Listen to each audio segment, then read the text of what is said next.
কাল রাতে ছেলে আমার রুমে এসে বলল, মা, আমি তোমাকে অ্যাডপ্ট করতে চাই। আমি তোমার বাবা হব। কাল রাতে আমি বিছানায় শুয়ে বই পড়ছিলাম।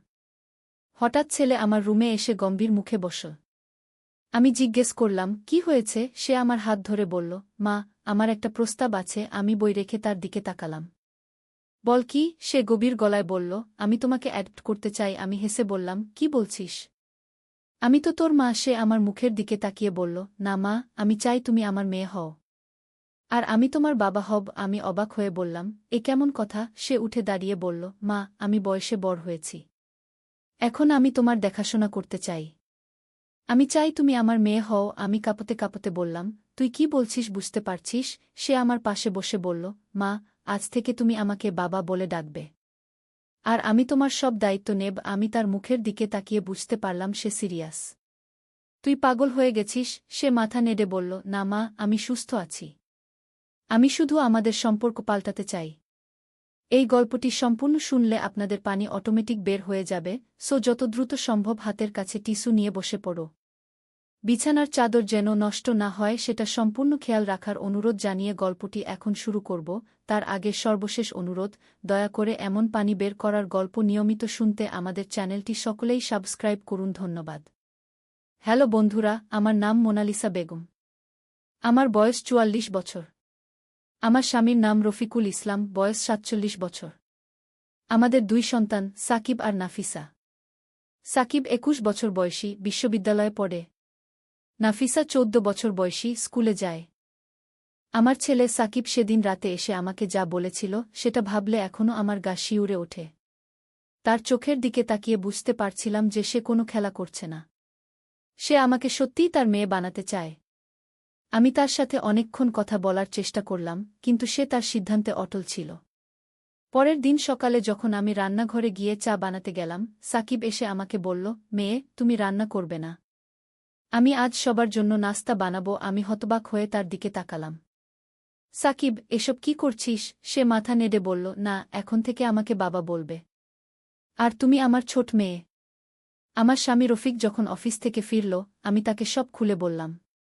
রফিক প্রথমে হেসে বলল, ছেলেটা হয়তো কোনো নাটক বা সিনেমা দেখে মাথা খারাপ করেছে, কিন্তু যখন সাকিব তার বাবার সামনেও একই কথা বলল, তখন রফিকও চিন্তিত হয়ে পড়ল। সাকিব তার বাবাকে বলল, বাবা, আমি এখন বড় হয়েছি। আমি চাই মা আমার মেয়ে হয়ে থাকুক। আমি তার সব দায়িত্ব নেব। রফিক রেগে গিয়ে বলল, এ কেমন কথা? তোর মা তো তোর মাই। কিন্তু সাকিব জিদ ধরে বলল, না বাবা, আমার মন চায় মা আমার ছোট মেয়ে হয়ে থাকুক। এভাবে কয়েকদিন কেটে গেল। সাকিব প্রতিদিন আমার সাথে এমন আচরণ করত যেন আমি সত্যিই তার মেয়ে। সে আমাকে স্কুলের জন্য তৈরি করে দিত, আমার খাওয়ার দাওয়ার খোঁজ নিত, এমনকি রাতে ঘুমানোর আগে আমার কপালে চুমু দিয়ে গুড নাইট বলত। আমি খুব বিরক্ত হয়ে গিয়েছিলাম। একদিন আমি তার কাছে জানতে চাইলাম যে কেন সে এমন করছে। সাকিব আমাকে বলল, মা, আমি ছোটবেলা থেকেই লক্ষ্য করেছি তুমি আমার আর নাফিসার জন্য কত কষ্ট করো। বাবা সারাদিন অফিসে থাকেন। তুমি একা সব সামলাও। আমার মনে হয় তুমি একটা ছোট মেয়ের মতো থাকো যার কেউ দেখাশোনা করে না। তার কথা শুনে আমার চোখে পানি এসে গেল।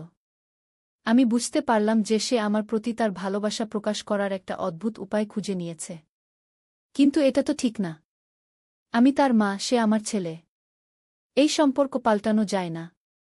আমি সাকিবকে বোঝানোর চেষ্টা করলাম, বেটা, তুমি আমাকে ভালোবাসো সেটা আমি বুঝি। কিন্তু মা ছেলের সম্পর্ক এভাবে বদলানো যায় না।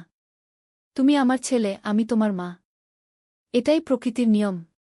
কিন্তু সাকিব আমার কথা শুনতে চাইল না। বরং সে আরও জোর দিয়ে বলল, না মা, আমি চাই তুমি আমার মেয়ে হও। আমি তোমাকে পৃথিবীর সব সুখ দেব। ১ সপ্তাহ পর একটা অদ্ভুত ঘটনা ঘটল। সাকিব হঠাৎ করে তার আচরণ পাল্টে ফেল। সে আমার কাছে এসে বলল, মা, আমি একটা গুরুত্বপূর্ণ কথা তোমাকে বলতে চাই। আসলে আমি যে তোমাকে অ্যাডপ্ট করতে চেয়েছিলাম সেটা একটা পরীক্ষা ছিল। আমি অবাক হয়ে জিজ্ঞেস করলাম, কী রকম পরীক্ষা? সাকিব বলল, আমার এক বন্ধু আছে, তার নাম রাহুল। রাহুলের মা গত বছর মারা গেছেন। রাহুল আমাকে বলেছিল যে তার মা জীবিত থাকতে সে তার প্রতি কখনো যথেষ্ট ভালোবাসা প্রকাশ করতে পারেনি। সে আফসোস করে বলল যে মায়েরা সন্তানদের জন্য কত কিছু করেন, কিন্তু সন্তানরা সেটা বুঝতে পারে না। তাই আমি ভাবলাম, আমি তোমার প্রতি আমার কৃতজ্ঞতা প্রকাশ করার জন্য একটা ভিন্ন উপায় বেছে নেব। আমি চেয়েছিলাম তোমাকে দেখাতে যে আমি তোমার যত্ন নিতে পারি, তোমাকে সুখী রাখতে পারি। আমার মনে হলো আমি একটা রহস্যের সমাধান পেয়ে গেছি। কিন্তু সাকিবের পরবর্তী কথাগুলো আমাকে আরও অবাক করে দিল। সে বলল, কিন্তু মা, এই সপ্তাহে তোমার সাথে থাকতে থাকতে আমি আরেকটা জিনিস আবিষ্কার করেছি। আমি বুঝতে পেরেছি যে তুমি আসলে আমার সাথে একটা অদ্ভুত খেলায় মেতে উঠেছিলে। কি বলছিস? আমি জিজ্ঞেস করলাম। সাকিব হাসতে হাসতে বলল, মা, তুমি ভেবেছিলে যে আমি সত্যিই পাগল হয়ে গেছি। কিন্তু আমি লক্ষ্য করেছি যে তুমিও আমার সাথে এই খেলায় অংশ নিয়েছিলে। তুমি মাঝে মাঝে সত্যিই আমাকে বাবা বলে ডেকেছিলে। আমি হতবাক হয়ে বললাম, না, আমি কখনো তোমাকে বাবা বলিনি। সাকিব বলল, না মা, তুমি বলেছিলে। গতকাল যখন আমি তোমার জন্য চা বানিয়েছিলাম, তুমি বলেছিলে, ধন্যবাদ বাবা। তার আগের দিন যখন আমি তোমার জন্য শাড়ি কিনে এনেছিলাম, তুমি খুশি হয়ে বলেছিলে, আমার বাবা কত ভালো। আমি ভাবতে লাগলাম, সত্যিই তো, আমি মাঝে মাঝে ভুল করে তাকে বাবা বলে ডেকেছিলাম। হয়তো তার এই অদ্ভুত আচরণে আমিও একটু প্রভাবিত হয়ে গিয়েছিলাম। সাকিব বলল, মা, আমি এখন বুঝতে পেরেছি যে পারিবারিক সম্পর্কের একটা অদ্ভুত রহস্য আছে। কখনো কখনো আমরা আমাদের ভূমিকাগুলো নিয়ে খেলা করতে পারি, কিন্তু শেষ পর্যন্ত আমরা আমাদের আসল পরিচয়ে ফিরে আসি। আমি তার কথা শুনে একটু স্বস্তি পেলাম। কিন্তু তখনই আরেকটা অদ্ভুত ব্যাপার ঘটল। আমার মেয়ে নাফিসা স্কুল থেকে ফিরে এসে বলল, মা, আমার ক্লাসের একটা মেয়ে আজ আমাকে বলেছে যে তার দাদা তাকে দত্তক নিতে চায়। আমি আর সাকিব দুজনেই অবাক হয়ে নাফিসার দিকে তাকালাম। নাফিসা বলল, মা, কেউ কি আসলেই তার নিজের পরিবারের কাউকে দত্তক নিতে পারে? সাকিব হেসে বলল, নাফিসা, এটা একটা মজার প্রশ্ন। আসলে দত্তক নেওয়ার ব্যাপারটা আইনগত ব্যাপার। কিন্তু পারিবারিক ভালোবাসার ক্ষেত্রে আমরা সবাই একে অপরের দেখাশোনা করি। নাফিসা বলল, তাহলে দাদা, তুমি যখন মাকে দত্তক নিতে চেয়েছিলে সেটা কি ছিল? আমি বুঝতে পারলাম যে নাফিসা আমাদের গোটা ব্যাপারটা দেখেছিল এবং শুনেছিল। সে আমাদের এই অদ্ভুত খেলাটা নিয়ে কৌতূহলী হয়ে উঠেছে। সাকিব বলল, নাফিসা, এটা ছিল আমাদের পারিবারিক একটা পরীক্ষা। আমি চেয়েছিলাম দেখতে যে মা আমাকে কতটা বিশ্বাস করেন আর আমি মায়ের কতটা যত্ন নিতে পারি। নাফিসা হাততালি দিয়ে বলল, ওয়াও! এটা তো খুব মজার খেলা। আমিও কি এই খেলায় অংশ নিতে পারি? আমি আর সাকিব দুজনেই হাসতে লাগলাম। নাফিসা বলল, মা, আমিও চাই তুমি আমার মেয়ে হও। আমি তোমার মা হব। এবার আমি বুঝতে পারলাম যে এই অদ্ভুত খেলাটা আমাদের পুরো পরিবারে ছড়িয়ে পড়তে যাচ্ছে। কিন্তু আশ্চর্যের বিষয় হল, এই খেলার মধ্য দিয়ে আমরা একে অপরের প্রতি আরও বেশি যত্নশীল হয়ে উঠেছিলাম। রফিক যখন অফিস থেকে ফিরল, আমরা তাকে পুরো ব্যাপারটা বললাম। রফিক হেসে বলল, তাহলে আমিও এই খেলায় অংশ নেব। আমি চাই তোমরা সবাই আমার সন্তান হও, আর আমি তোমাদের দাদা। নাফিসা হেসে বলল, বাবা, তুমি তো আগেই আমাদের বাবা। তুমি দাদা হতে চাইলে তো তোমাকে আরও বয়স্ক হতে হবে। রফিক বলল, ঠিক আছে, তাহলে আমি তোমাদের সবার ভাই হতে চাই। সাকিব বলল, বাবা, এই খেলায় একটা নিয়ম আছে। যে যার ভূমিকা পালন করে তাকে সেই অনুযায়ী দায়িত্ব নিতে হয়। রফিক জিজ্ঞেস করল, কী রকম দায়িত্ব? আমি বললাম, যেমন সাকিব যখন আমার বাবা হয়েছিল তখন সে আমার সব যত্ন নিয়েছিল। আমার খাওয়া দাওয়া থেকে শুরু করে ঘুমানো পর্যন্ত সব দেখেছিল। রফিক বলল, তাহলে আমি তোমাদের সবার ভাই হলে আমাকে কি করতে হবে? নাফিসা বলল, বাবা, ভাই হলে তোমাকে আমাদের সাথে খেলতে হবে, আমাদের সব গোপন কথা শুনতে হবে, আর আমাদের সব সমস্যার সমাধান করতে হবে। রফিক হেসে বলল, এই তো আমি সবসময় করি। সাকিব বলল, না বাবা, ভাই হিসেবে তোমাকে আরও বন্ধুত্বপূর্ণ আচরণ করতে হবে। এভাবে আমাদের পরিবারে একটা নতুন খেলা শুরু হল। আমরা প্রতিদিন বিভিন্ন ভূমিকায় অভিনয় করতাম। কখনো সাকিব আমার বাবা হতো, কখনো আমি নাফিসার বোন হতাম, কখনো রফিক আমাদের সবার ভাই হতো। কিন্তু এই খেলার মধ্যে একটা গভীর সত্য লুকিয়ে ছিল। আমরা আবিষ্কার করলাম যে পারিবারিক সম্পর্কের ক্ষেত্রে ভালোবাসাই সবচেয়ে গুরুত্বপূর্ণ। মা ছেলে, বাবা মেয়ে, ভাই বোন, এই সব সম্পর্কের মূল ভিত্তি হল ভালোবাসা আর যত্ন। একদিন সাকিব আমাকে বলল, মা, এই খেলার মধ্য দিয়ে আমি বুঝতে পেরেছি যে তুমি কত কষ্ট করো আমাদের জন্য। যখন আমি তোমার বাবার ভূমিকায় ছিলাম, তখন আমি বুঝতে পারলাম যে একজন অভিভাবক হওয়া কত কঠিন। আমি তাকে জড়িয়ে ধরে বললাম, বেটা, একজন মা হওয়াটা কষ্টের নয়, এটা একটা আনন্দের ব্যাপার। তোমাদের সুখ দেখলেই আমার সব কষ্ট ভুলে যাই। নাফিসা বলল, মা, আমিও যখন তোমার মা হয়েছিলাম তখন বুঝতে পারলাম যে একজন সন্তানের দেখাশোনা করা কত বড় দায়িত্ব। রফিক বলল, আমি বুঝতে পেরেছি যে পরিবারের প্রতিটি সদস্যের একটা বিশেষ ভূমিকা আছে। কিন্তু সবচেয়ে গুরুত্বপূর্ণ হল আমরা একে অপরকে ভালোবাসি। এই খেলার মধ্য দিয়ে আমাদের পরিবারের বন্ধন আরও মজবুত হল। আমরা একে অপরের অনুভূতি আরও ভালো করে বুঝতে পারলাম। 1 মাস পর আমাদের পাড়ার একজন আন্টি আমাকে জিজ্ঞেস করলেন, মোনালিসা, তোমার পরিবারে কি এমন জাদু আছে যে তোমরা সবাই এত খুশি খুশি থাকো? আমি হেসে বললাম, আন্টি, আমাদের কোনো জাদু নেই। আমরা শুধু একে অপরের সাথে খেলা করি। সেই আন্টি বললেন, কী রকম খেলা? আমি বললাম, আমরা মাঝে মাঝে আমাদের পারিবারিক ভূমিকা বদলে ফেলি। এতে করে আমরা একে অপরের জায়গায় নিজেদের কল্পনা করতে পারি। আন্টি আগ্রহ নিয়ে বললেন, এটা তো খুব মজার। আমিও আমার পরিবারে এই খেলা চালু করব। আমি বললাম, আন্টি, এই খেলার একটা নিয়ম আছে। যে যার ভূমিকায় থাকবে তাকে সেই অনুযায়ী দায়িত্ব পালন করতে হবে। কয়েক সপ্তাহ পর সেই আন্টি আমাকে বললেন, মোনালিসা, তোমার পরামর্শ অনুযায়ী আমরাও পারিবারিক ভূমিকা বদলানোর খেলা শুরু করেছি। এতে করে আমাদের পরিবারে অনেক ইতিবাচক পরিবর্তন এসেছে। আমি খুশি হয়ে জিজ্ঞেস করলাম, কী রকম পরিবর্তন? আন্টি বললেন, আমার ছেলে এখন আমার কষ্টগুলো বুঝতে পারে। আমার মেয়ে তার দাদির প্রতি আরও যত্নশীল হয়েছে। আমার স্বামী ঘরের কাজে আরও সাহায্য করে। আমি বুঝতে পারলাম যে আমাদের এই ছোট খেলাটা আসলে একটা বড় সামাজিক পরিবর্তনের সূচনা করতে পারে। এদিকে আমাদের বাড়িতেও নতুন নতুন পরীক্ষা-নিরীক্ষা চলতে লাগল। সাকিব একদিন প্রস্তাব করল, মা, আমাদের এই খেলায় আরও কয়েকটা নিয়ম যোগ করা যাক। আমি জিজ্ঞেস করলাম, কী রকম নিয়ম? সাকিব বলল, যেমন সপ্তাহে একদিন আমরা সবাই আমাদের ভূমিকা পুরোপুরি বদলে ফেলব। তুমি হবে আমার মেয়ে, আমি হব তোমার বাবা, নাফিসা হবে আমাদের দাদি, আর বাবা হবেন আমাদের ছোট ভাই। নাফিসা হাততালি দিয়ে বলল, দারুণ! আমি দাদি হব। তাহলে আমি সবাইকে গল্প বলব আর মিষ্টি বানিয়ে খাওয়াব। রফিক হেসে বলল, আমি ছোট ভাই হলে তোমরা আমাকে স্কুলে পাঠাবে নাকি? সাকিব বলল, হ্যাঁ বাবা, তোমাকে আমাদের সাথে লুডো খেলতে হবে, কার্টুন দেখতে হবে। এভাবে আমাদের পরিবারে রূপান্তর দিবস চালু হল। প্রতি শুক্রবার আমরা আমাদের ভূমিকা পুরোপুরি বদলে ফেলতাম। প্রথম রূপান্তর দিবসে অদ্ভুত সব ঘটনা ঘটল। সাকিব আমার বাবা হয়ে আমাকে সকালে ঘুম থেকে তুলল, মেয়ে ওঠো, স্কুলের জন্য তৈরি হও। আমি খিলখিল করে হেসে বললাম, বাবা, আমি তো স্কুলে যাই না, আমি অফিসে যাই।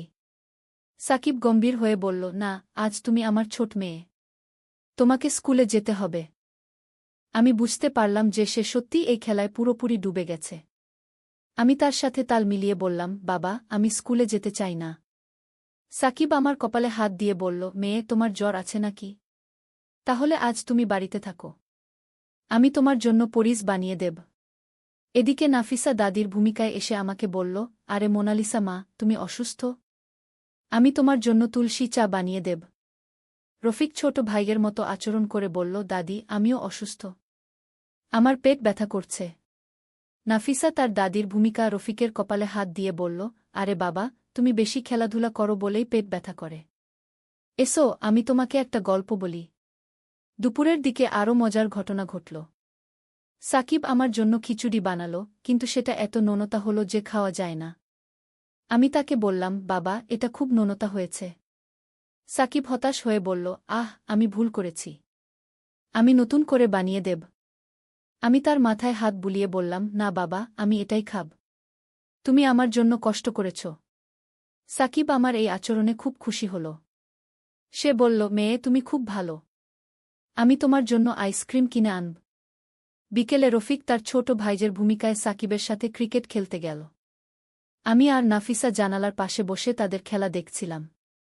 নাফিসা তার দাদির ভূমিকায় আমাকে বলল, মোনালিসা মা, দেখো তোমার বাবা আর কাকা কত মজা করে খেলছে। আমি হেসে বললাম, হ্যাঁ দাদিমা, ওরা খুব মজা করছে। নাফিসা বলল, মা, আমি তোমাকে একটা পুরনো গল্প বলি? আমি বললাম, হ্যাঁ দাদিমা, বলো। নাফিসা তার মিষ্টি গলায় একটা পরীর গল্প বলতে শুরু করল।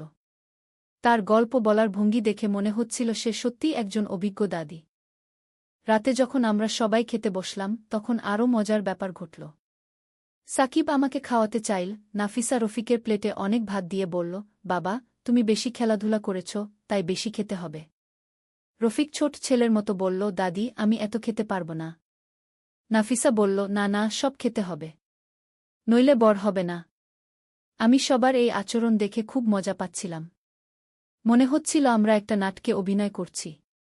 রাতে ঘুমানোর আগে সাকিব আমাকে একটা গল্প বলল, নাফিসা রফিকের কপালে চুমু দিয়ে গুড নাইট বলল। পরের দিন সকালে যখন আমরা আমাদের স্বাভাবিক ভূমিকায় ফিরে গেলাম, তখন সবাই একটা নতুন অভিজ্ঞতা নিয়ে কথা বলতে লাগলাম। সাকিব বলল, মা, একদিনের জন্য তোমার বাবা হয়ে আমি বুঝতে পেরেছি যে একজন বাবা হওয়া কত কঠিন। তোমার সব খেয়াল রাখা, তোমার জন্য রান্না করা, তোমার সুখ দুঃখের খোঁজ নেওয়া, এসব করতে গিয়ে আমি ক্লান্ত হয়ে গেছি। আমি বললাম, বেটা, এটাই হলো পারিবারিক দায়িত্ব। প্রতিটি বাবা মা তাদের সন্তানদের জন্য এই কাজগুলো আনন্দের সাথে করেন। নাফিসা বলল, মা, একদিনের জন্য দাদি হয়ে আমি বুঝতে পেরেছি যে বয়স্করা কত ধৈর্য রাখেন। আমি রফিক চাচাকে সামলাতে গিয়ে কত কষ্ট পেয়েছি। রফিক হেসে বলল, আমিও একদিনের জন্য ছোট ভাই হয়ে বুঝতে পেরেছি যে ছোটরা কত নির্ভরশীল। সবার উপর ভরসা করে থাকতে হয়। আমি বুঝতে পারলাম যে এই খেলার মধ্য দিয়ে আমরা একে অপরের অনুভূতি আরও গভীরভাবে বুঝতে পেরেছি। কয়েক মাস পর আমাদের এই পারিবারিক খেলার খবর আমাদের আত্মীয়স্বজনদের মধ্যে ছড়িয়ে পড়ল। আমার বড় বোন রিনা একদিন এসে বলল, মোনালিসা, তোমাদের এই খেলার কথা শুনে আমিও আমার পরিবারে চালু করেছি। আমি জিজ্ঞেস করলাম, কেমন লাগছে? রিনা আপু বললেন, খুব ভালো লাগছে। আমার ছেলেমেয়েরা এখন আমার কষ্টগুলো আরও ভালো বুঝতে পারে। আমার স্বামীও ঘরের কাজে আরও সাহায্য করে। এভাবে আমাদের ছোট্ট পারিবারিক খেলা আস্তে আস্তে একটা বড় আন্দোলনে পরিণত হল। আমাদের পাড়ার অনেক পরিবার এই খেলা চালু করল। একদিন আমাদের পাড়ার কাউন্সিলর আমাদের বাড়িতে এসে বললেন, মোনালিসা বেগম, আপনাদের এই পারিবারিক খেলার কারণে আমাদের এলাকায় পারিবারিক সহিংসতা অনেক কমে গেছে। পরিবারের সদস্যদের মধ্যে ভালোবাসা বেড়েছে। আমি অবাক হয়ে জিজ্ঞেস করলাম, সত্যি? কাউন্সিলর বললেন, হ্যাঁ। আমরা এই খেলাকে আমাদের এলাকার একটা সামাজিক প্রোগ্রাম হিসেবে চালু করতে চাই। সাকিব বলল, আঙ্কেল, এই খেলার একটা নাম দেওয়া দরকার। কাউন্সিলর ভাবতে ভাবতে বললেন, এটার নাম হতে পারে পারিবারিক রূপান্তর প্রকল্প। নাফিসা হাততালি দিয়ে বলল, দারুণ নাম। রফিক বলল, এই প্রকল্পের কিছু নিয়মকানুন তৈরি করা দরকার যাতে সবাই সঠিকভাবে এটা পালন করতে পারে। আমরা সবাই মিলে এই প্রকল্পের জন্য কিছু নিয়ম তৈরি করলাম। প্রথম নিয়ম, সপ্তাহে একদিন পরিবারের সবাই তাদের ভূমিকা বদলাবে। দ্বিতীয় নিয়ম, যে যেই ভূমিকায় থাকবে তাকে সেই অনুযায়ী দায়িত্ব পালন করতে হবে। তৃতীয় নিয়ম, কেউ কারো সাথে খারাপ আচরণ করবে না, সবাই সবার যত্ন নেবে। চতুর্থ নিয়ম, এই খেলার দিন কেউ রাগ করবে না, সবাই হাসিখুশি থাকবে। পঞ্চম নিয়ম, খেলা শেষ হওয়ার পর সবাই তাদের অভিজ্ঞতা শেয়ার করবে। কয়েক সপ্তাহ পর আমাদের এলাকায় প্রথম পারিবারিক রূপান্তর দিবস পালিত হল। সেদিন আমাদের এলাকার প্রায় 50টা পরিবার এই খেলায় অংশ নিল। সন্ধ্যায় সবাই একসাথে একটা বড় সভায় মিলিত হল। সবাই তাদের অভিজ্ঞতা শেয়ার করল। রশিদ চাচা বললেন, আমি আজ আমার ছেলের ভূমিকা ছিলাম। আমার স্ত্রী আমার মা হয়েছিল। এতে করে আমি বুঝতে পারলাম যে একজন সন্তান তার মায়ের উপর কত নির্ভর করে। সালমা খালা বললেন, আমি আজ আমার মেয়ের সাথে বান্ধবীর মতো আচরণ করেছি। এতে করে সে আমার কাছে তার সব গোপন কথা বলেছে। একটা ছোট্ট মেয়ে এসে বলল, আন্টি, আমি আজ আমার মায়ের মা হয়েছিলাম। আমার মা আমার মেয়ে হয়েছিল। খুব মজা লেগেছে। আমি দেখলাম যে এই ছোট্ট খেলা কত বড় একটা পরিবর্তন এনেছে আমাদের সমাজে। কাউন্সিলর বললেন, আমরা এই প্রোগ্রামকে আরও বড় পরিসরে চালু করার কথা ভাবছি। আমাদের জেলা প্রশাসক এই ব্যাপারে আগ্রহ দেখিয়েছেন। সাকিব উৎসাহিত হয়ে বলল, তাহলে আমাদের এই ছোট্ট খেলা সারা দেশে ছড়িয়ে যাবে। আমি গর্বিত বোধ করলাম। আমার ছেলের একটা অদ্ভুত প্রস্তাব থেকে শুরু হওয়া এই খেলা এখন একটা সামাজিক আন্দোলনে পরিণত হয়েছে। রাতে বাড়ি ফেরার পর আমরা সবাই বসে এই পুরো ব্যাপারটা নিয়ে আলোচনা করলাম। রফিক বলল, মোনালিসা, তোমার জানো এই সব কিছুর শুরু হয়েছিল সাকিবের একটা অদ্ভুত প্রস্তাব থেকে। কিন্তু আজ দেখো এটা কত বড় একটা পরিবর্তন এনেছে। সাকিব লজ্জিত হয়ে বলল, বাবা, আমি তখন জানতাম না যে আমার এই কাজ এত বড় একটা ব্যাপার হবে। আমি তাকে জড়িয়ে ধরে বললাম, বেটা, তুমি অজান্তেই একটা খুব সুন্দর কাজ করেছ। এই খেলার মধ্য দিয়ে অনেক পরিবার আরও ভালো হয়েছে। নাফিসা বলল, দাদা, তুমি আমাদের একটা নতুন জিনিস শিখিয়েছ। আমরা এখন জানি যে পারিবারিক সম্পর্ক কত গুরুত্বপূর্ণ। কয়েক মাস পর আমাদের জেলায় প্রথম পারিবারিক রূপান্তর উৎসব অনুষ্ঠিত হল। সেই উৎসবে আমাদের পরিবারকে আদর পরিবার হিসেবে সম্মাননা দেওয়া হল। উৎসবের দিন জেলা প্রশাসক আমাদের সাথে কথা বলতে এলেন। তিনি বললেন, মোনালিসা বেগম, আপনাদের এই উদ্যোগের কারণে আমাদের জেলায় পারিবারিক সুখশান্তি বৃদ্ধি পেয়েছে। আমরা এটাকে সারা দেশে ছড়িয়ে দিতে চাই। সাকিব বলল, স্যার, আমাদের মূল উদ্দেশ্য ছিল পরিবারের সদস্যদের মধ্যে ভালোবাসা বাড়ানো। আমরা খুশি যে এটা সফল হয়েছে। জেলা প্রশাসক বললেন, আমরা একটা পুস্তিকা তৈরি করব যেখানে এই খেলার নিয়মকানুন লেখা থাকবে।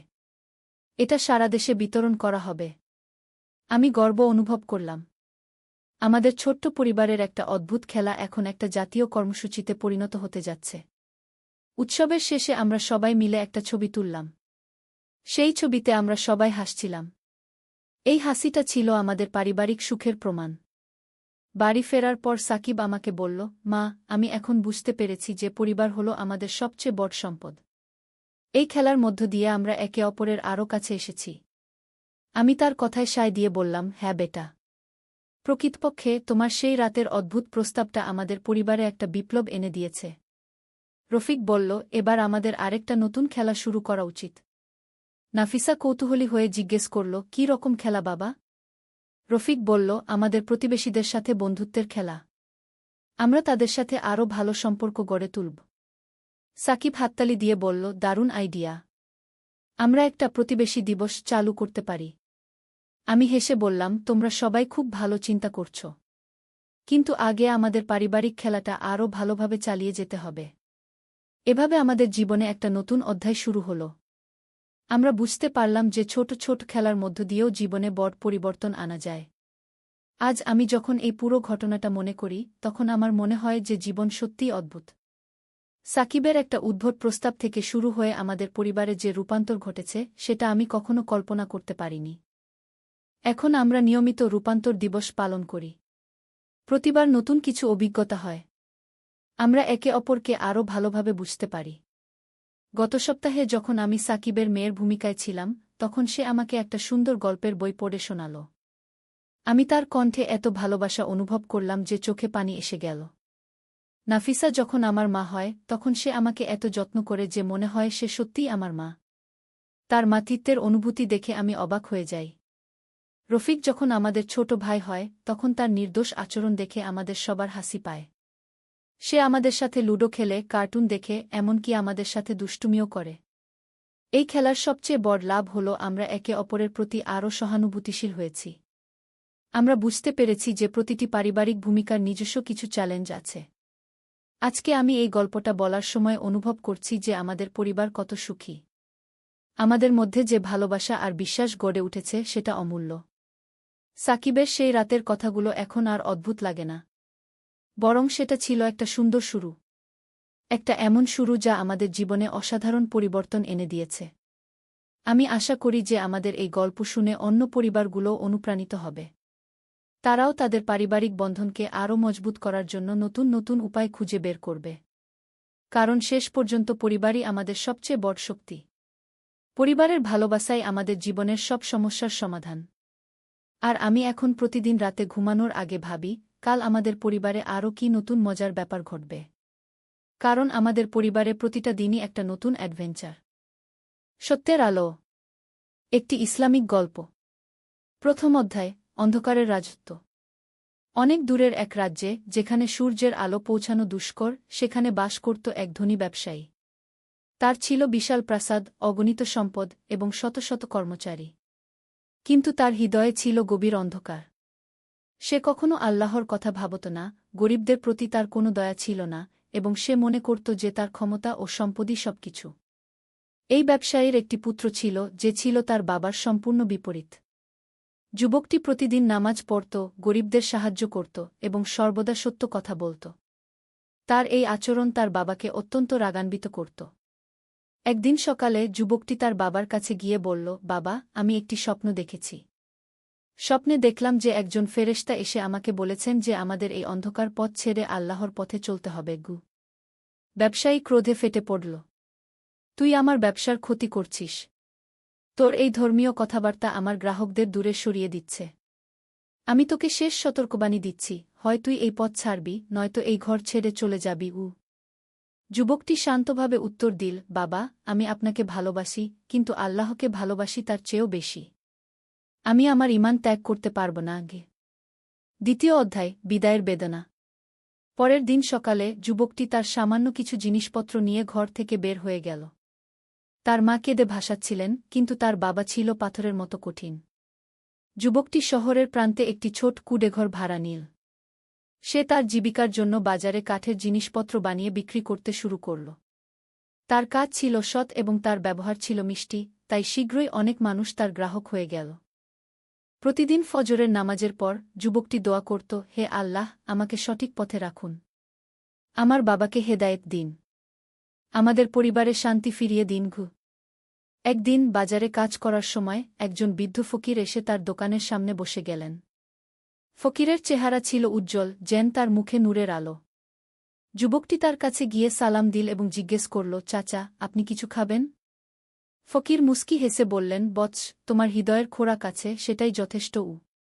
তৃতীয় অধ্যায় জ্ঞানের আলো। ফকির যুবকটিকে বিভিন্ন দিনী বিষয় শিখাতে লাগলেন।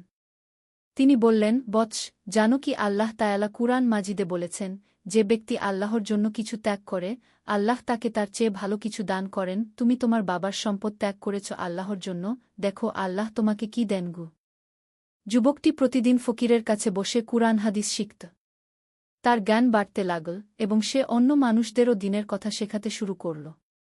তার দোকানটি হয়ে উঠল একটি ছোট মাদ্রাসার মতো, যেখানে মানুষ আসত কাঠের জিনিস কিনতে এবং থাকত দিন শিখতে। একদিন এক ধনী বণিক যুবকটির দোকানে এসে বলল, তোমার কাজ খুবই সুন্দর। আমি তোমাকে আমার ব্যবসার অংশীদার বানাতে চাই। যুবকটি বিনয়ের সাথে উত্তর দিল, ভাই, আমার কাজ হচ্ছে মানুষকে আল্লাহর পথে ডাকা এবং সৎভাবে জীবিকা নির্বাহ করা।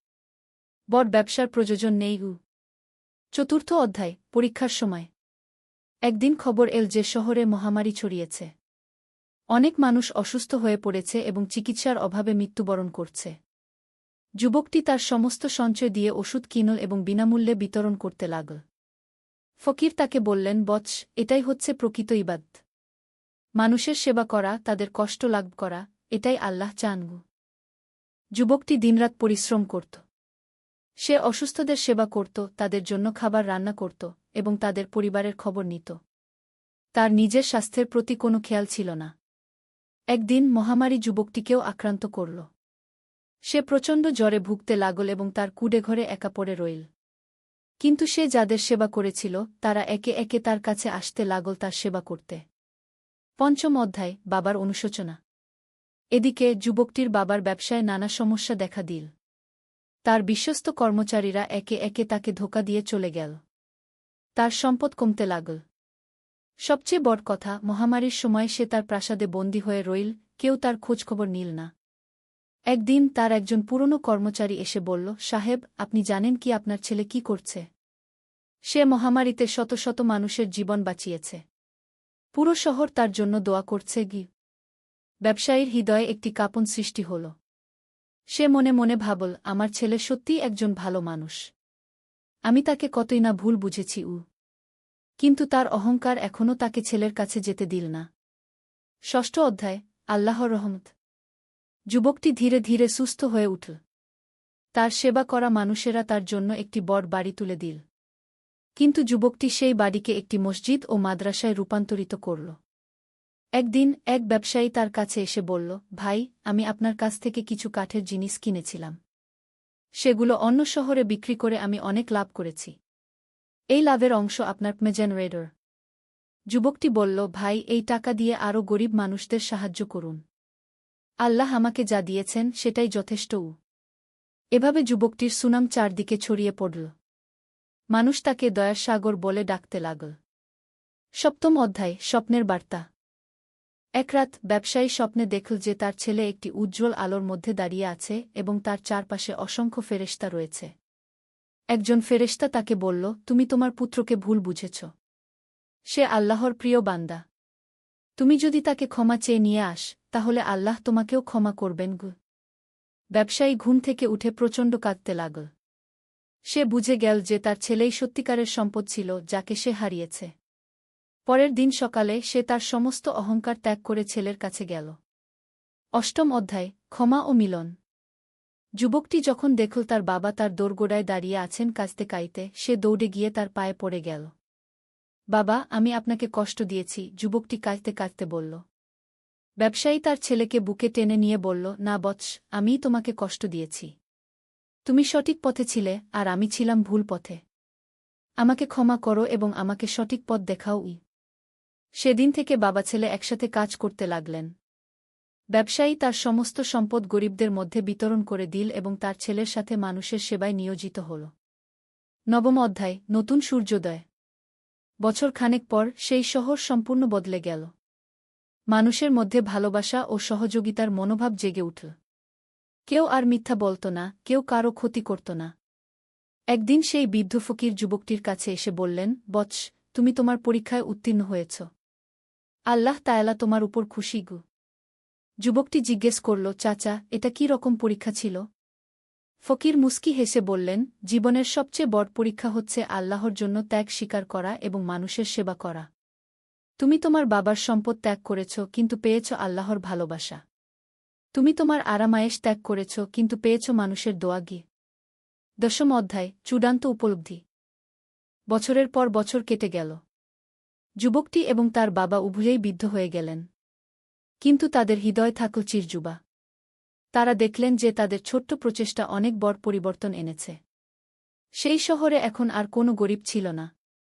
সবাই সবার সাহায্য করত। মসজিদগুলো ভর্তি থাকত নামাজীদের দিয়ে।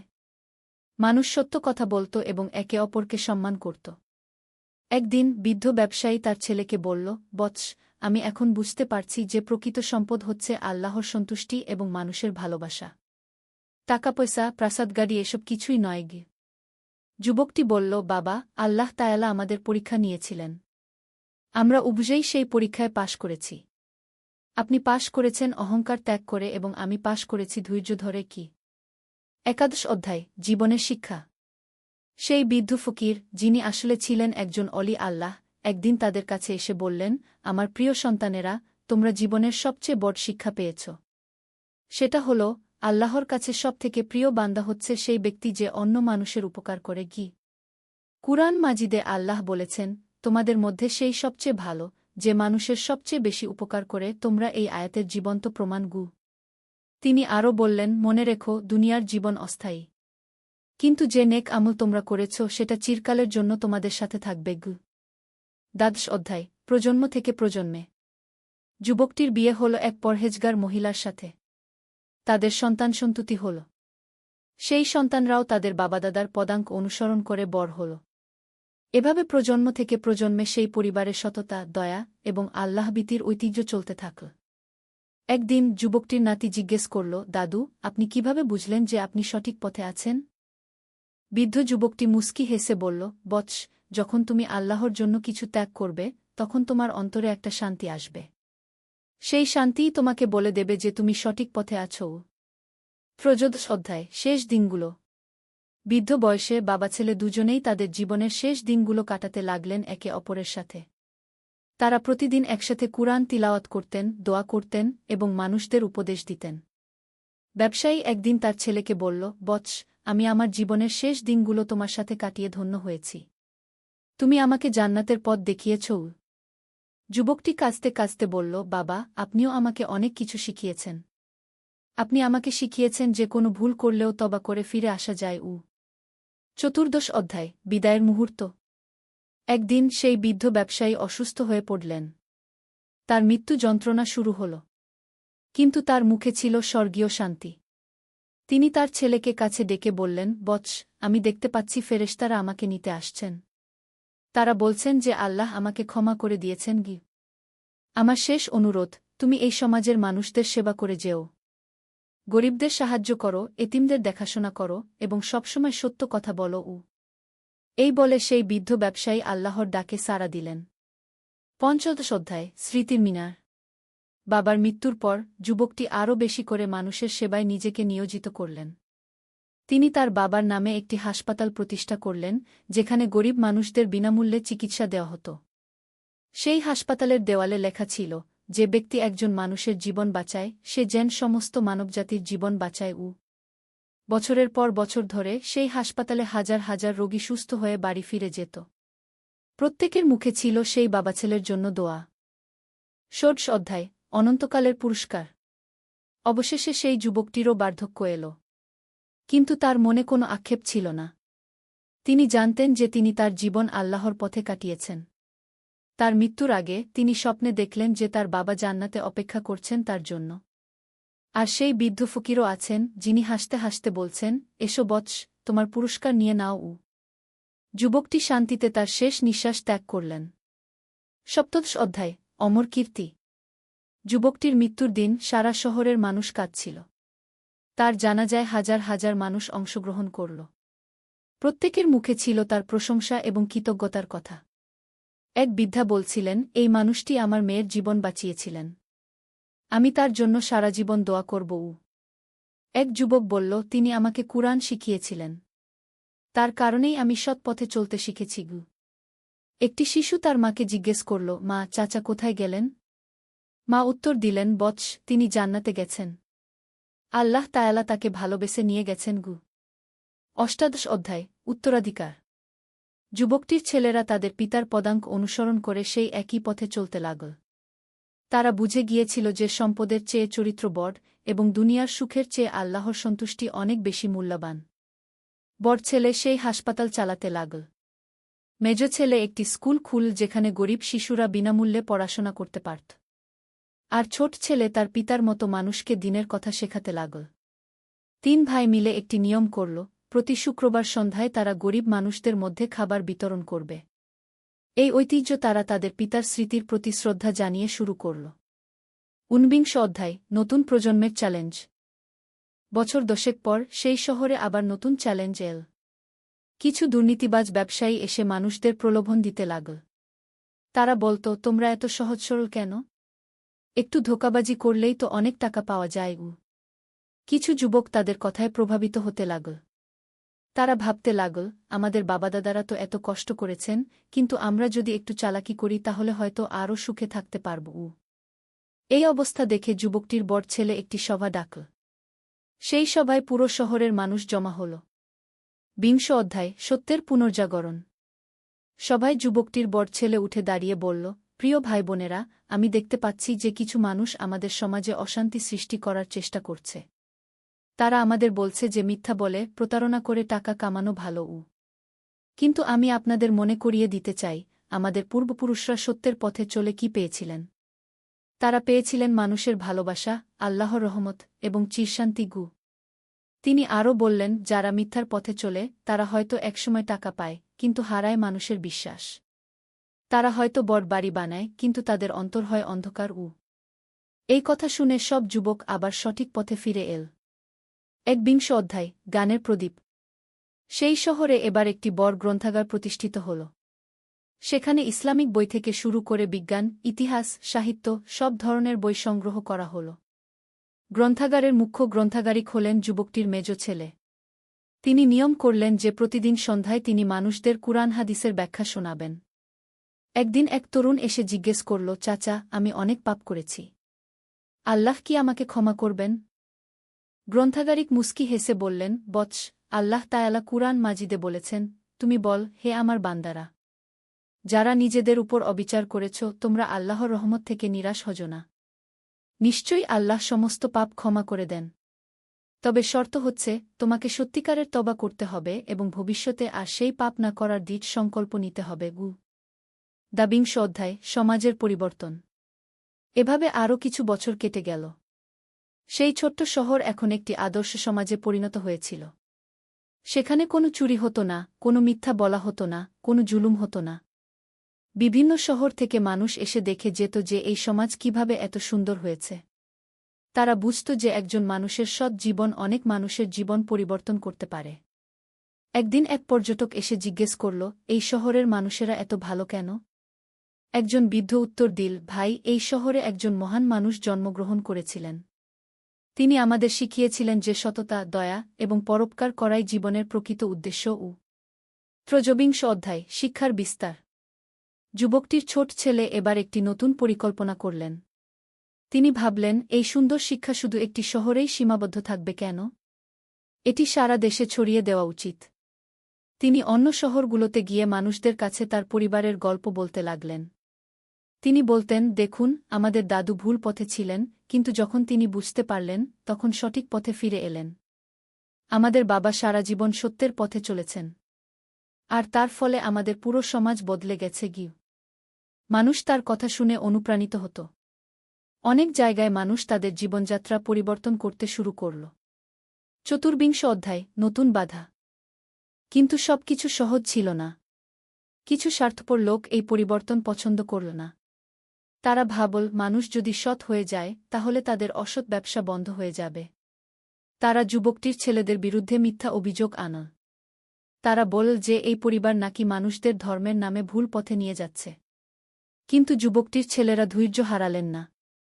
তারা জানতেন যে সত্য একদিন জয়ী হবেই।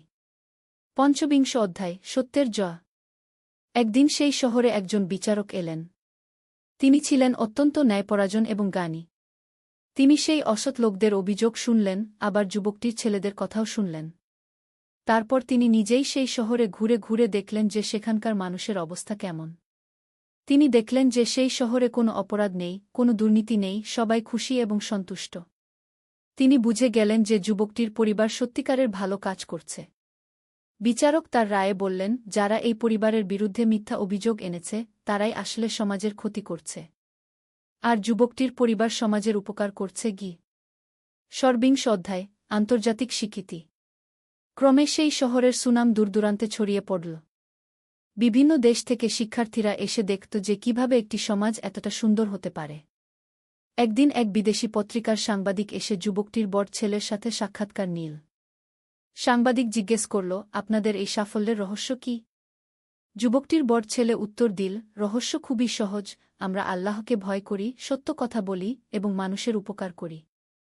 এই তিনটি জিনিস যে কোনো সমাজকে সুন্দর করতে পারে কি? সাংবাদিক আরও জিজ্ঞেস করল, কিন্তু আপনারা কখনো হতাশ হন না?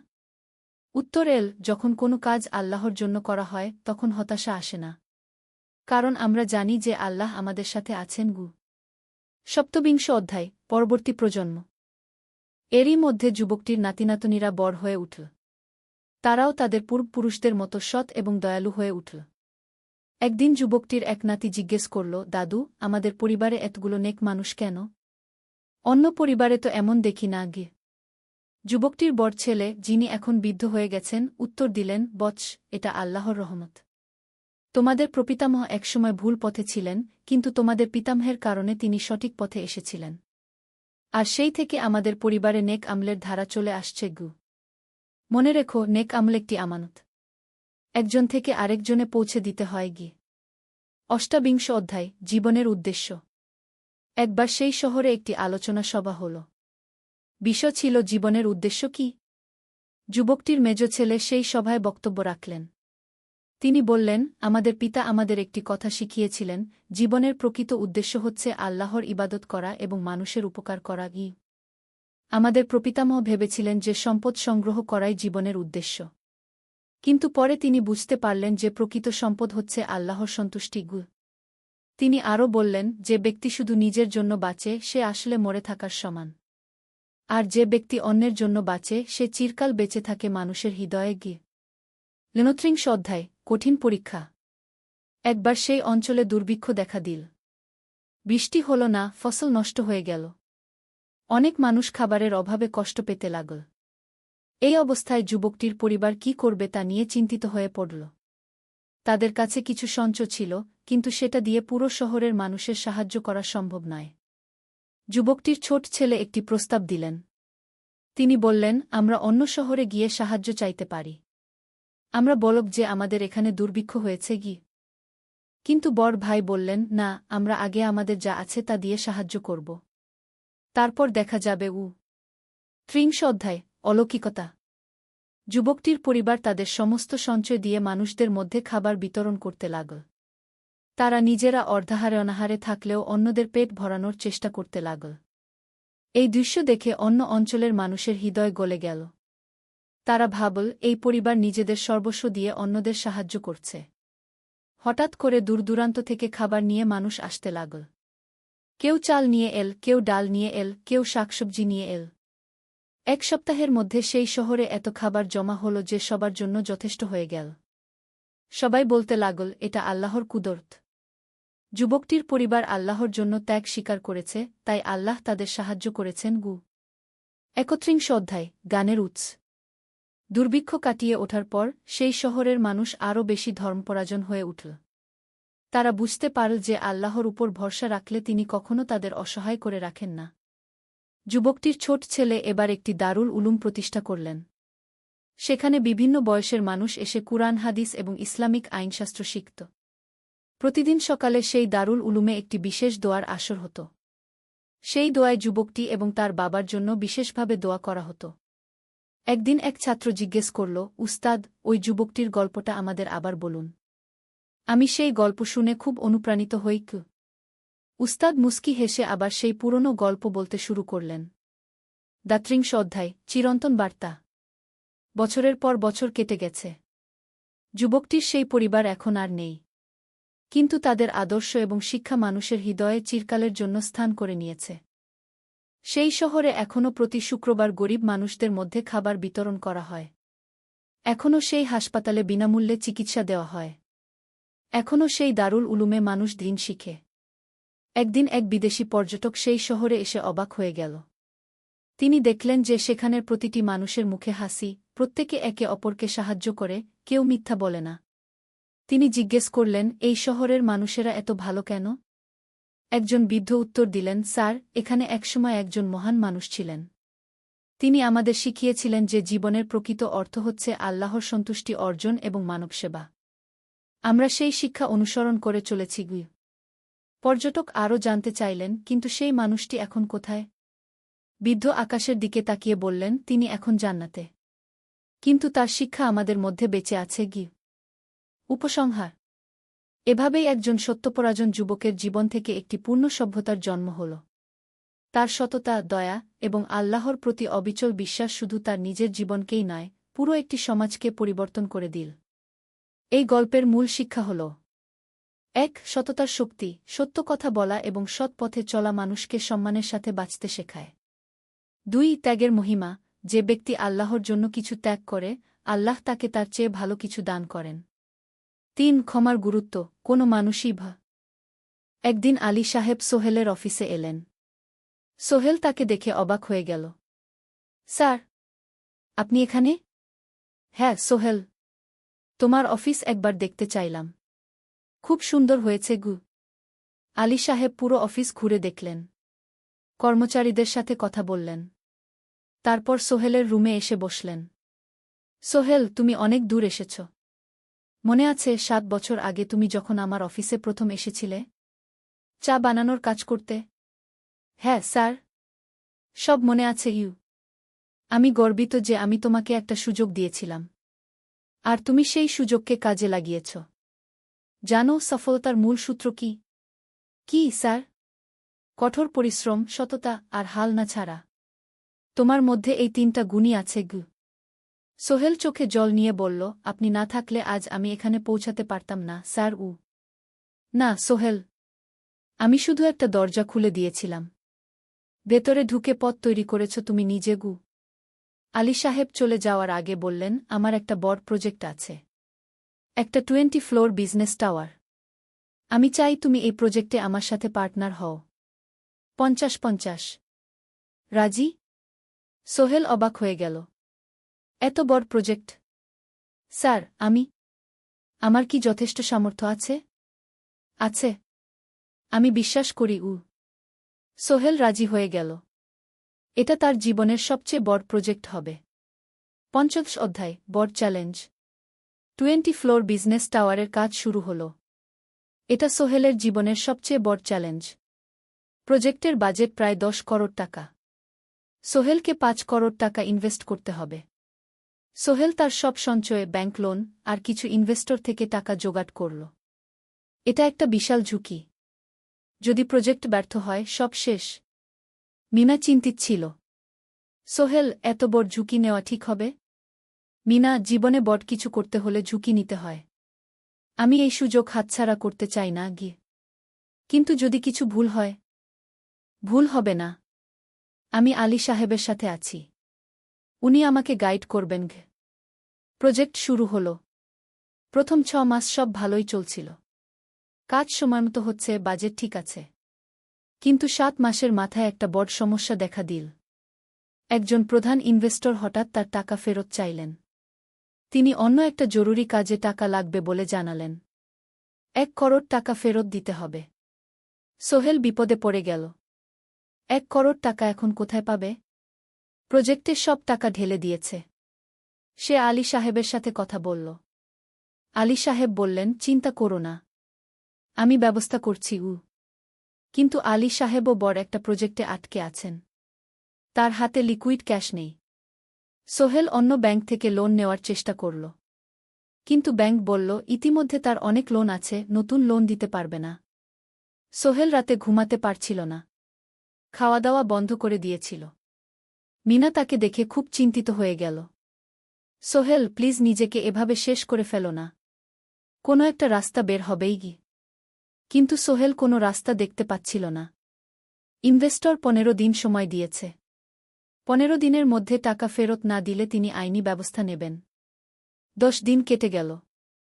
সোহেল কোনো সমাধান খুঁজে পেল না। সে প্রায় হাল ছেড়ে দিয়েছিল। 11 দিনের দিন একটা অপ্রত্যাশিত ঘটনা ঘটল। জাহিদ ভাই, সোহেলের পুরনো সহকর্মী, তার অফিসে এলেন। জাহিদ ভাই এখন একটা রিয়েল এস্টেট কোম্পানিতে সিনিয়র ম্যানেজার। সোহেল, আমি তোমার সমস্যার কথা শুনেছি গু। হ্যাঁ ভাই, আমি বিপদে পড়েছি গু। আমি তোমাকে সাহায্য করতে চাই। আমার কিছু সঞ্চয় আছে, 5 লাখ টাকা। তুমি নাও। সোহেল চোখে জল নিয়ে বলল, ভাই আমি কিছু বলার দরকার নেই। তুমি আমাকে অনেক কিছু শিখিয়েছ। তোমার কাছ থেকে পরিশ্রম আর সততা শিখেছি। এখন আমার পালা তোমাকে সাহায্য করার। জাহিদ ভাই চলে যাওয়ার পর আরও 2 জন এলো। একজন সোহেলের পুরনো ক্লায়েন্ট, আরেকজন তার কর্মচারী। 2 জন মিলে আরও 8 লাখ টাকা দিল। করিম মামা 20 লাখ টাকা ব্যবস্থা করলেন। তার কিছু বন্ধুদের কাছ থেকে ধার করে। মিনা তার সব গয়না বিক্রি করে 10 লাখ টাকা দিল। সবাই মিলে প্রায় 45 লাখ টাকা জোগাড় হল। বাকি 65 লাখ টাকা সোহেল তার অফিসের সব অ্যাসেট বিক্রি করে আর একটা প্রাইভেট ফিন্যান্স কোম্পানি থেকে উচ্চ সুদে লোন নিয়ে ব্যবস্থা করল। ঠিক 14 দিনের দিন সোহেল ইনভেস্টরকে 1 করোড় টাকা ফেরত দিল। ইনভেস্টর টাকা নিয়ে চলে গেলেন। সোহেল তার অফিসে ফিরে এসে চেয়ারে বসে কাঁদল। এত চাপ, এত টেনশন, সব যেন একসাথে বের হয়ে এলো। মিনা এসে তাকে জড়িয়ে ধরল। আমরা পেরেছি সোহেল, আমরা পেরেছি গু। ষোড়শ অধ্যায়, পুনরুদ্ধার। এই ঘটনার পর সোহেল আরও সাবধান হয়ে গেল। সে বুঝল, ব্যবসায় শুধু সাহস নয়, বুদ্ধিও লাগে। ঝুঁকি নিতে হয়, কিন্তু হিসাব করে। প্রজেক্ট চলতে থাকল।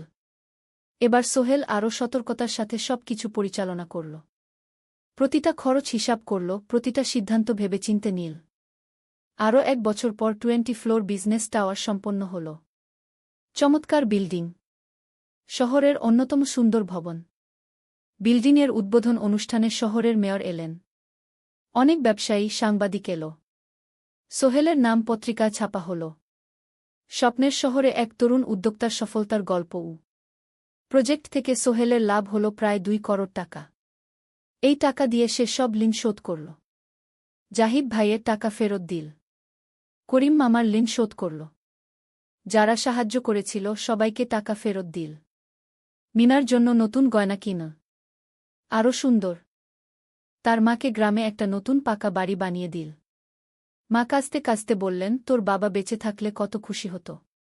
তুই আমার সব স্বপ্ন পূরণ করেছিস গে। সোহেল নিজেদের জন্য একটা ফ্ল্যাট কিন। 4 রুমের ফ্ল্যাট, সমুদ্রের কাছে। এখন আর ভাড়া বাড়িতে থাকতে হয় না। সপ্তদশ অধ্যায়, প্রতিদান। সোহেল এখন একজন প্রতিষ্ঠিত উদ্যোক্তা। কিন্তু সে তার শেখ ভোলেনি। যে গ্রাম থেকে সে এসেছে, যারা তাকে সাহায্য করেছে, কাউকেই ভোলেনি। সে তার গ্রামে একটা স্কুল বানিয়ে দিল। সোহেল ফাউন্ডেশন স্কুল কো গরিব ছেলেমেয়েরা ফ্রিতে পড়তে পারবে। ভালো শিক্ষক নিযোগ দিল। ভালো পড়াশোনার ব্যবস্থা করল। শহরে একটা ফ্রি মেডিকেল ক্লিনিক খুল। গরিব মানুষরা ফ্রিতে চিকিৎসা পাবে। প্রতি বছর 10 জন মেধাবী কিন্তু গরিব ছাত্রছাত্রীকে স্কলারশিপ দেওয়া শুরু করল। তারা বিনামূল্যে পড়াশোনা করতে পারবে। একদিন একটা টিভি চ্যানেল সোহেলের ইন্টারভিউ নিতে এলো। আপনার সফলতার গোপন সূত্র কি? সোহেল একটু ভেবে বলল, কঠোর পরিশ্রম, সততা আর হাল না ছাড়া। এই তিনটা জিনিস যদি কারো মধ্যে থাকে, সে যে কোনো কিছু অর্জন করতে পারে। আর সবচেয়ে বড় কথা, যারা আমাকে সাহায্য করেছে তাদের ছাড়া আমি কিছুই না। একা কেউ সফল হতে পারে না। আপনার পরবর্তী স্বপ্ন কি? আমি চাই আরও মানুষকে সাহায্য করতে। আমার মতো যারা গ্রাম থেকে শহরে আসে তাদের জন্য একটা ট্রেনিং সেন্টার খুলব। তারা সেখানে বিভিন্ন স্কিল শিখতে পারবে, চাকরি পাবে, নিজের পায়ে দাঁড়াতে পারবে। অষ্টাদশ অধ্যায়, নতুন প্রজন্ম। আরও 5 বছর কেটে গেল। সোহেল এখন ৪৫ বছরের। তার মেয়ে সারা এখন 9 বছরের। স্কুলে ক্লাস 4-এ পড়ে। খুব মেধাবী মেয়ে। একদিন সারা বাবাকে জিজ্ঞেস করল, বাবা, তুমি কিভাবে এত বড় হলে? আমার বন্ধুরা বলে তুমি একজন সফল মানুষ গো। সোহেল তাকে কোলে নিয়ে বসল। বাবা, তুমি জানো তোমার দাদু ছিলেন একজন স্কুল শিক্ষক। খুব সৎ মানুষ। কিন্তু আমরা গরিব ছিলাম। আমি রিকশা চালাতাম। রিকশা? সত্যি? হ্যাঁ। তারপর আমি এই শহরে এলাম। অনেক কষ্ট করেছি। কিন্তু হাল ছাড়িনি। মানুষ আমাকে সাহায্য করেছে। আর আমি কঠোর পরিশ্রম করেছি। বাবা, আমিও কি তোমার মতো হতে পারব? অবশ্যই পারবে বাবা। তবে মনে রেখো, সফলতা মানে শুধু টাকা পয়সা না। সফলতা মানে ভালো মানুষ হওয়া, অন্যদের সাহায্য করা, সৎ থাকা। সারা মাথা নাডল। আমি ভালো মানুষ হব বাবা। সোহেল তার মেয়েকে জড়িয়ে ধরল। মনে মনে ভাবল, তার জীবনের সব কষ্ট সার্থক হয়েছে। মিনা রান্নাঘর থেকে ডাকল, খাবার তৈরি। এসো। সোহেল সারাকে নিয়ে ডাইনিং টেবিলে গেল। ঋতু এসেছে। সে এখন বিয়ে করেছে, তার একটা ছেলে হয়েছে। সোহেলের মা মাঝে মাঝে চট্টগ্রামে বেড়াতে আসেন। আজও এসেছেন। সবাই মিলে খেতে বসল। হাসিগল্পে ভরা পরিবার। সোহেল তাকাল তার মায়ের দিকে, মিনার দিকে, সারার দিকে, ঋতুর দিকে। মনে হল, জীবনে আর কি চাই? খাওয়া শেষে সবাই বসে রইল। গল্প করছিল। হঠাৎ সোহেলের ফোন বাজল। অফিস থেকে। একটা জরুরি বিষয়। সোহেল ফোন রেখে দিয়ে মিনাকে বলল, একটা নতুন প্রজেক্টের প্রস্তাব এসেছে। একটা এতিমখানা বানানোর কাজ। সরকারি প্রজেক্ট। তুমি নেবে? অবশ্যই। এটা আমার স্বপ্নের প্রজেক্ট। যেসব বাচ্চাদের বাবা মা নেই তাদের জন্য একটা সুন্দর জায়গা। মিনা হাসল। তুমি কখনো বদলাও না। এখনো অন্যদের কথা ভাবো। এটাই তো জীবন মিনা। শুধু নিজের জন্য বাঁচলে কি হবে? 49 অধ্যায়, উত্তরাধিকার। 10 বছর আরও কেটে গেল। সোহেল এখন 55 বছরের। তার চুলে পাক ধরেছে। কিন্তু শক্তি এখনও আগের মতোই। সারা এখন 19 বছরের। সে বিশ্ববিদ্যালয়ে ইঞ্জিনিয়ারিং পড়ছে। সে চায় বাবার মতো কনস্ট্রাকশন ইন্ডাস্ট্রিতে কাজ করতে। একদিন সারা বাবাকে বলল, বাবা, আমি তোমার কোম্পানিতে কাজ করতে চাই। এখনও তো তোর পড়াশোনা বাকি। জানি। কিন্তু আমি এখন থেকেই শিখতে চাই। ছুটির দিনে তোমার সাথে সাইটে যেতে চাই। দেখতে চাই কিভাবে কাজ হয়। সোহেল খুশি হয়ে গেল। তার মেয়ে তার পথ অনুসরণ করতে চায়। ঠিক আছে। কিন্তু শর্ত হল, তোকে সবকিছু নিজ থেকে শিখতে হবে। কোনো স্পেশাল ট্রিটমেন্ট পাবি না। আমি তো তাই চাই বাবাগু। সারা তার বাবার সাথে কাজ শিখতে শুরু করল। সে দেখল কিভাবে শ্রমিকরা কাজ করে, কিভাবে ম্যাটেরিয়াল বাছাই করতে হয়, কিভাবে একটা প্রজেক্ট ম্যানেজ করতে হয়। সোহেল তাকে কোনো সহজ পথ দিল না। সারাকেও সবার মতো কষ্ট করতে হল। সাইটে রোদে দাঁড়িয়ে থাকতে হল।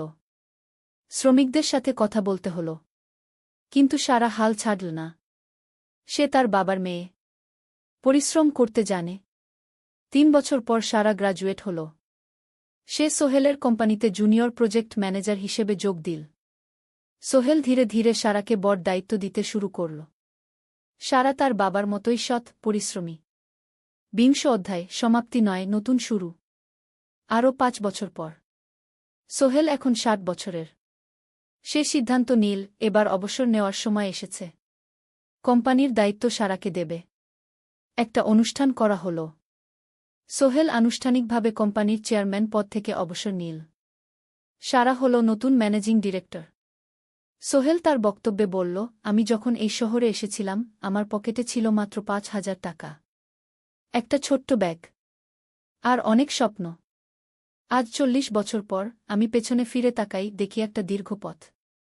সেই পথে অনেক কষ্ট ছিল, অনেক বাধা ছিল, কিন্তু ছিল অনেক ভালোবাসাও, অনেক মানুষের সাহায্যও। আমি বিশ্বাস করি সফলতা একা আসে না, এটা আসে অনেক মানুষের সমর্থন, ভালোবাসা আর বিশ্বাস নিয়ে। আমি যা কিছু অর্জন করেছি তা আমার একার না, এটা আমার পরিবারের, আমার কর্মচারীদের, আমার বন্ধুদের, সবার। আজ আমি আমার মেয়ে সারার হাতে এই দায়িত্ব তুলে দিচ্ছি। আমি জানি সে আমার চেয়ে ভালো করবে, কারণ সে শিখেছে আমার ভুল থেকে, আমার অভিজ্ঞতা থেকে। অনুষ্ঠান শেষ হল, সবাই চলে গেল। সোহেল আর মিনা অফিসে একা দাঁড়িয়ে রইল। মিনা, মনে আছে আমরা প্রথম কখন দেখা হয়েছিলাম? হ্যাঁ, তোমার সেই ছোট্ট মুদি দোকানে। তুমি বিস্কুট কিনতে এসেছিলে। কে ভেবেছিল সেই দিন থেকে আমাদের এই পর্যস্বপ্নের শহর। প্রথম অধ্যায়, যাত্রা শুরু। সকাল ৭টা বেজে গেছে। ঢাকার কমলাপুর রেলস্টেশনে মানুষের ভিড়। চারদিকে চা বিস্কুট বিক্রেতাদের চিৎকার, ট্রেনের হর্ন আর যাত্রীদের কোলাহল। এই বিশাল ভিড়ের মধ্যে একটা ছোট্ট ব্যাগ হাতে দাঁড়িয়ে আছে সোহেল। বয়স মাত্র ২২। গায়ের রং শ্যামলা, চোখে স্বপ্নের ঝিলিক। ভাইজা, চট্টগ্রামের টিকিট আছে? সোহেল টিকিট কাউন্টারের সামনে দাঁড়িয়ে জিজ্ঞেস করল। আছে। ৩০ টাকা। কাউন্টারের লোকটা উত্তর দিল। সোহেল তার পকেট থেকে টাকা বের করল। মোট ৫,০০০ টাকা। এই টাকা সে জমিয়েছে গত ৩ বছরে রিকশা চালিয়ে। তার স্বপ্ন ছিল চট্টগ্রাম গিয়ে একটা ভালো চাকরি পাওয়া। গ্রামে আর থাকতে চায় না সে। বাবা মারা গেছেন ১০ বছর আগে। মা আর ছোট বোন ঋতুকে নিয়ে সংসার চালাচ্ছিল রিকশা চালিয়ে। কিন্তু এভাবে তো আর সারা জীবন চলবে না। টিকিট কেটে সোহেল প্ল্যাটফর্মে এল। ট্রেন ছাড়বে আর মাত্র ১৫ মিনিট পরে। সে একটা বেঞ্চে বসে পড়ল। ব্যাগটা বুকের কাছে চেপে ধরল। এই ব্যাগে আছে তার সব সম্পদ, কিছু কাপড়, একটা ছোট্ট ফটো ফ্রেমে বাবা মায়ের ছবি, আর কিছু টাকা। কোথায় যাচ্ছেন? পাশে বসা একজন বয়স্ক মানুষ জিজ্ঞেস করলেন। চট্টগ্রাম কাকা। চাকরি খুঁজতে যাচ্ছি। কে? সোহেল বিনয়ের সাথে উত্তর দিল। ভালো, তবে শহরে সাবধানে থাকবেন। শহর মানে অনেক সুযোগ, কিন্তু অনেক ফাঁদও আছে। বয়স্ক লোকটা বললেন। সোহেল মাথা নাড়ল। সে জানে শহরের জীবন সহজ না, কিন্তু তার কোনো বিকল্প নেই। গ্রামে রিকশা চালিয়ে মাসে ৩,৫০০ টাকা আয় হতো। তার মধ্যে সংসার চালাতে হতো, বোনের স্কুলের খরচ দিতে হতো, মায়ের ওষুধের খরচ দিতে হতো। কিছুই বাঁচত না। আর এই জীবন থেকে বেরোনোর একটাই পথ, শহরে গিয়ে ভালো কাজ খুঁজে নেওয়া। সোহেল মনে মনে ভাবল তার বাবার কথা। বাবা ছিলেন একজন স্কুল শিক্ষক। খুব সৎ মানুষ ছিলেন। সবসময় বলতেন, সোহেল, তুই লেখাপড়া শিখে বড় মানুষ হবি। আমাদের পরিবারে আর কেউ বড় চাকরি করেনি, তুই করবি। কিন্তু বাবা যখন মারা গেলেন তখন সোহেল মাত্র এসএসসি পরীক্ষা দিয়েছে। ফলাফল ভালো হয়েছিল, জিপিএ অর্ধচতু। কিন্তু বাবার মৃত্যুর পর আর পড়া হল না। পরিবারের দায়িত্ব নিতে হল। ট্রেন ছাড়ল। সোহেল জানালার পাশে বসে বাইরে তাকাল। ধানক্ষেত, নদী, ছোট ছোট গ্রাম, সব পেছনে ফেলে ট্রেন এগিয়ে চল। সোহেলের মনে হল সে যেন তার পুরনো জীবনটাকেও পেছনে ফেলে আসছে। ট্রেনে একজন হকার এসে চা বিক্রি করছিল। সোহেল একটা চা কিনল। ১০ টাকা। চা খেতে খেতে সে ভাবছিল, চট্টগ্রাম পৌঁছে কি হবে? করিম মামা তাকে সাহায্য করবেন তো? চাকরি পাওয়া যাবে তো? করিম মামা আসলে সোহেলের খুব দূর সম্পর্কের মামা। সোহেলের দাদির বোনের ছেলে। অনেক বছর আগে গ্রাম ছেড়ে চট্টগ্রামে চলে গিয়েছিলেন। সেখানে একটা কনস্ট্রাকশন কোম্পানিতে কাজ করেন। বছরে একবার দুবার গ্রামে আসতেন। গত বছর যখন এসেছিলেন তখন সোহেলের মাকে বলেছিলেন, সোহেলকে চট্টগ্রাম পাঠান, আমি একটা কাজের ব্যবস্থা করে দেব। সেই কথাতেই ভরসা করে সোহেল আজ এই যাত্রা। দ্বিতীয় অধ্যায়, নতুন শহর। চট্টগ্রাম পৌঁছাতে প্রায় ৬ ঘণ্টা লেগে গেল। দুপুর ১টা বাজে। সোহেল স্টেশন থেকে বের হয়ে শহরের রাস্তায় দাঁড়াল। কি বিশাল শহর! এত গাড়ি, এত মানুষ। চারদিকে উঁচু উঁচু বিল্ডিং, দোকানপাট, মানুষের ভিড়। সোহেল কিছুক্ষণ দাঁড়িয়ে থাকল সব কিছু দেখতে দেখতে। তার মনে হচ্ছিল সে যেন অন্য কোনো পৃথিবীতে এসে পড়েছে। তার পকেটে একটা ছোট্ট কাগজ আছে। সেখানে লেখা একটা ঠিকানা, করিম মিয়া, বাড়ি নং 23, রোড নং 5, আগ্রাবাদ, চট্টগ্রামকে। সোহেল একটা রিকশা ডাকল। কত নেবেন আগ্রাবাদ যেতে? 50 টাকা গু। সোহেল রিকশায় উঠল। রাস্তার দুধারে দোকান, মার্কেট, অফিস, সব কিছু দেখতে দেখতে সে অবাক হয়ে গেল। এত বড় শহর, এত কিছু! গ্রামের সেই ছোট্ট বাজারের সাথে কোনো তুলনাই হয় না। প্রায় আধা ঘণ্টা পর রিকশা একটা পুরনো বাড়ির সামনে থামল। 3 তলা বাড়ি, কিন্তু রং উঠে গেছে। সিঁড়ি দিয়ে উঠে 3য় তলায় করিম মামার ফ্ল্যাটে নক করল। দরজা খুলল এক মধ্যবয়সী মহিলা। কে? আসসালামু আলাইকুম আপা। আমি সোহেল। নোয়াখালীর গ্রাম থেকে এসেছি। করিম মামা বাড়িতে আছেন? মহিলা তাকে মাথা থেকে পা পর্যন্ত দেখল। করিম তো অফিসে গেছে। তুমি কে? কোথা থেকে এসেছ? সোহেল সব খুলে বলল। মহিলা তাকে ভেতরে ঢুকতে দিল। বসো। করিম সন্ধ্যায় ফিরবে গু। ফ্ল্যাটটা ছোট। 2টো রুম, একটা ছোট্ট রান্নাঘর আর একটা বাথরুম। কিন্তু সোহেলের কাছে খুব সুন্দর লাগল। গ্রামের সেই টিনের ঘরের চেয়ে তো অনেক ভালো। মহিলা তার নাম জানাল সালমা। করিম মামার স্ত্রী। তাদের 2টো ছেলে, একজন ক্লাস 8-এ পড়ে, আরেকজন ক্লাস 5-এ। খেয়েছ? সালমা আপা জিজ্ঞেস করল। না আপা গু। অপেক্ষা করো। ভাত আছে, মাছ আছে। খাও। সোহেল প্রথমে রাজি হতে চাইল না। কিন্তু খুব খিদে পেয়েছিল। সকাল থেকে শুধু একটা চা আর বিস্কুট খেয়েছে। খাওয়া দাওয়ার পর সোহেল বসে রইল। সালমা আপা তাকে গল্প করতে লাগল। তোমার মা কেমন আছেন? তোমার বোন? ভালো আছে আপা। মার একটু গেটে বাত আছে। ওষুধ খাচ্ছেন। বোন স্কুলে পড়ে কু। তুমি কি করতে চাও এখানে? চাকরি খুঁজছি আপা। যে কোনো কাজ করব। বাসায় মা আর বোনকে টাকা পাঠাতে হবে। সালমা আপা মাথা নাড়ল। করিম তোমার জন্য কিছু একটা করবে। সে ভালো মানুষ গ। সারাদিন অপেক্ষা করু সোহেল। সন্ধ্যা 6টায় করিম মামা ফিরলেন। 50-এর কাছাকাছি বয়স, কালো রঙের প্যান্ট শার্ট পরা, হাতে একটা ব্যাগ। আরে সোহেল, কবে এলি? করিম মামা খুশি হয়ে বললেন। আজ সকালে মামা গু। করিম মামা তাকে জড়িয়ে ধরলেন। অনেকদিন পর দেখলাম। কেমন আছিস? ভালো আছি মামা গি। ভালো করেছিস এসে। এখানে অনেক সুযোগ আছে।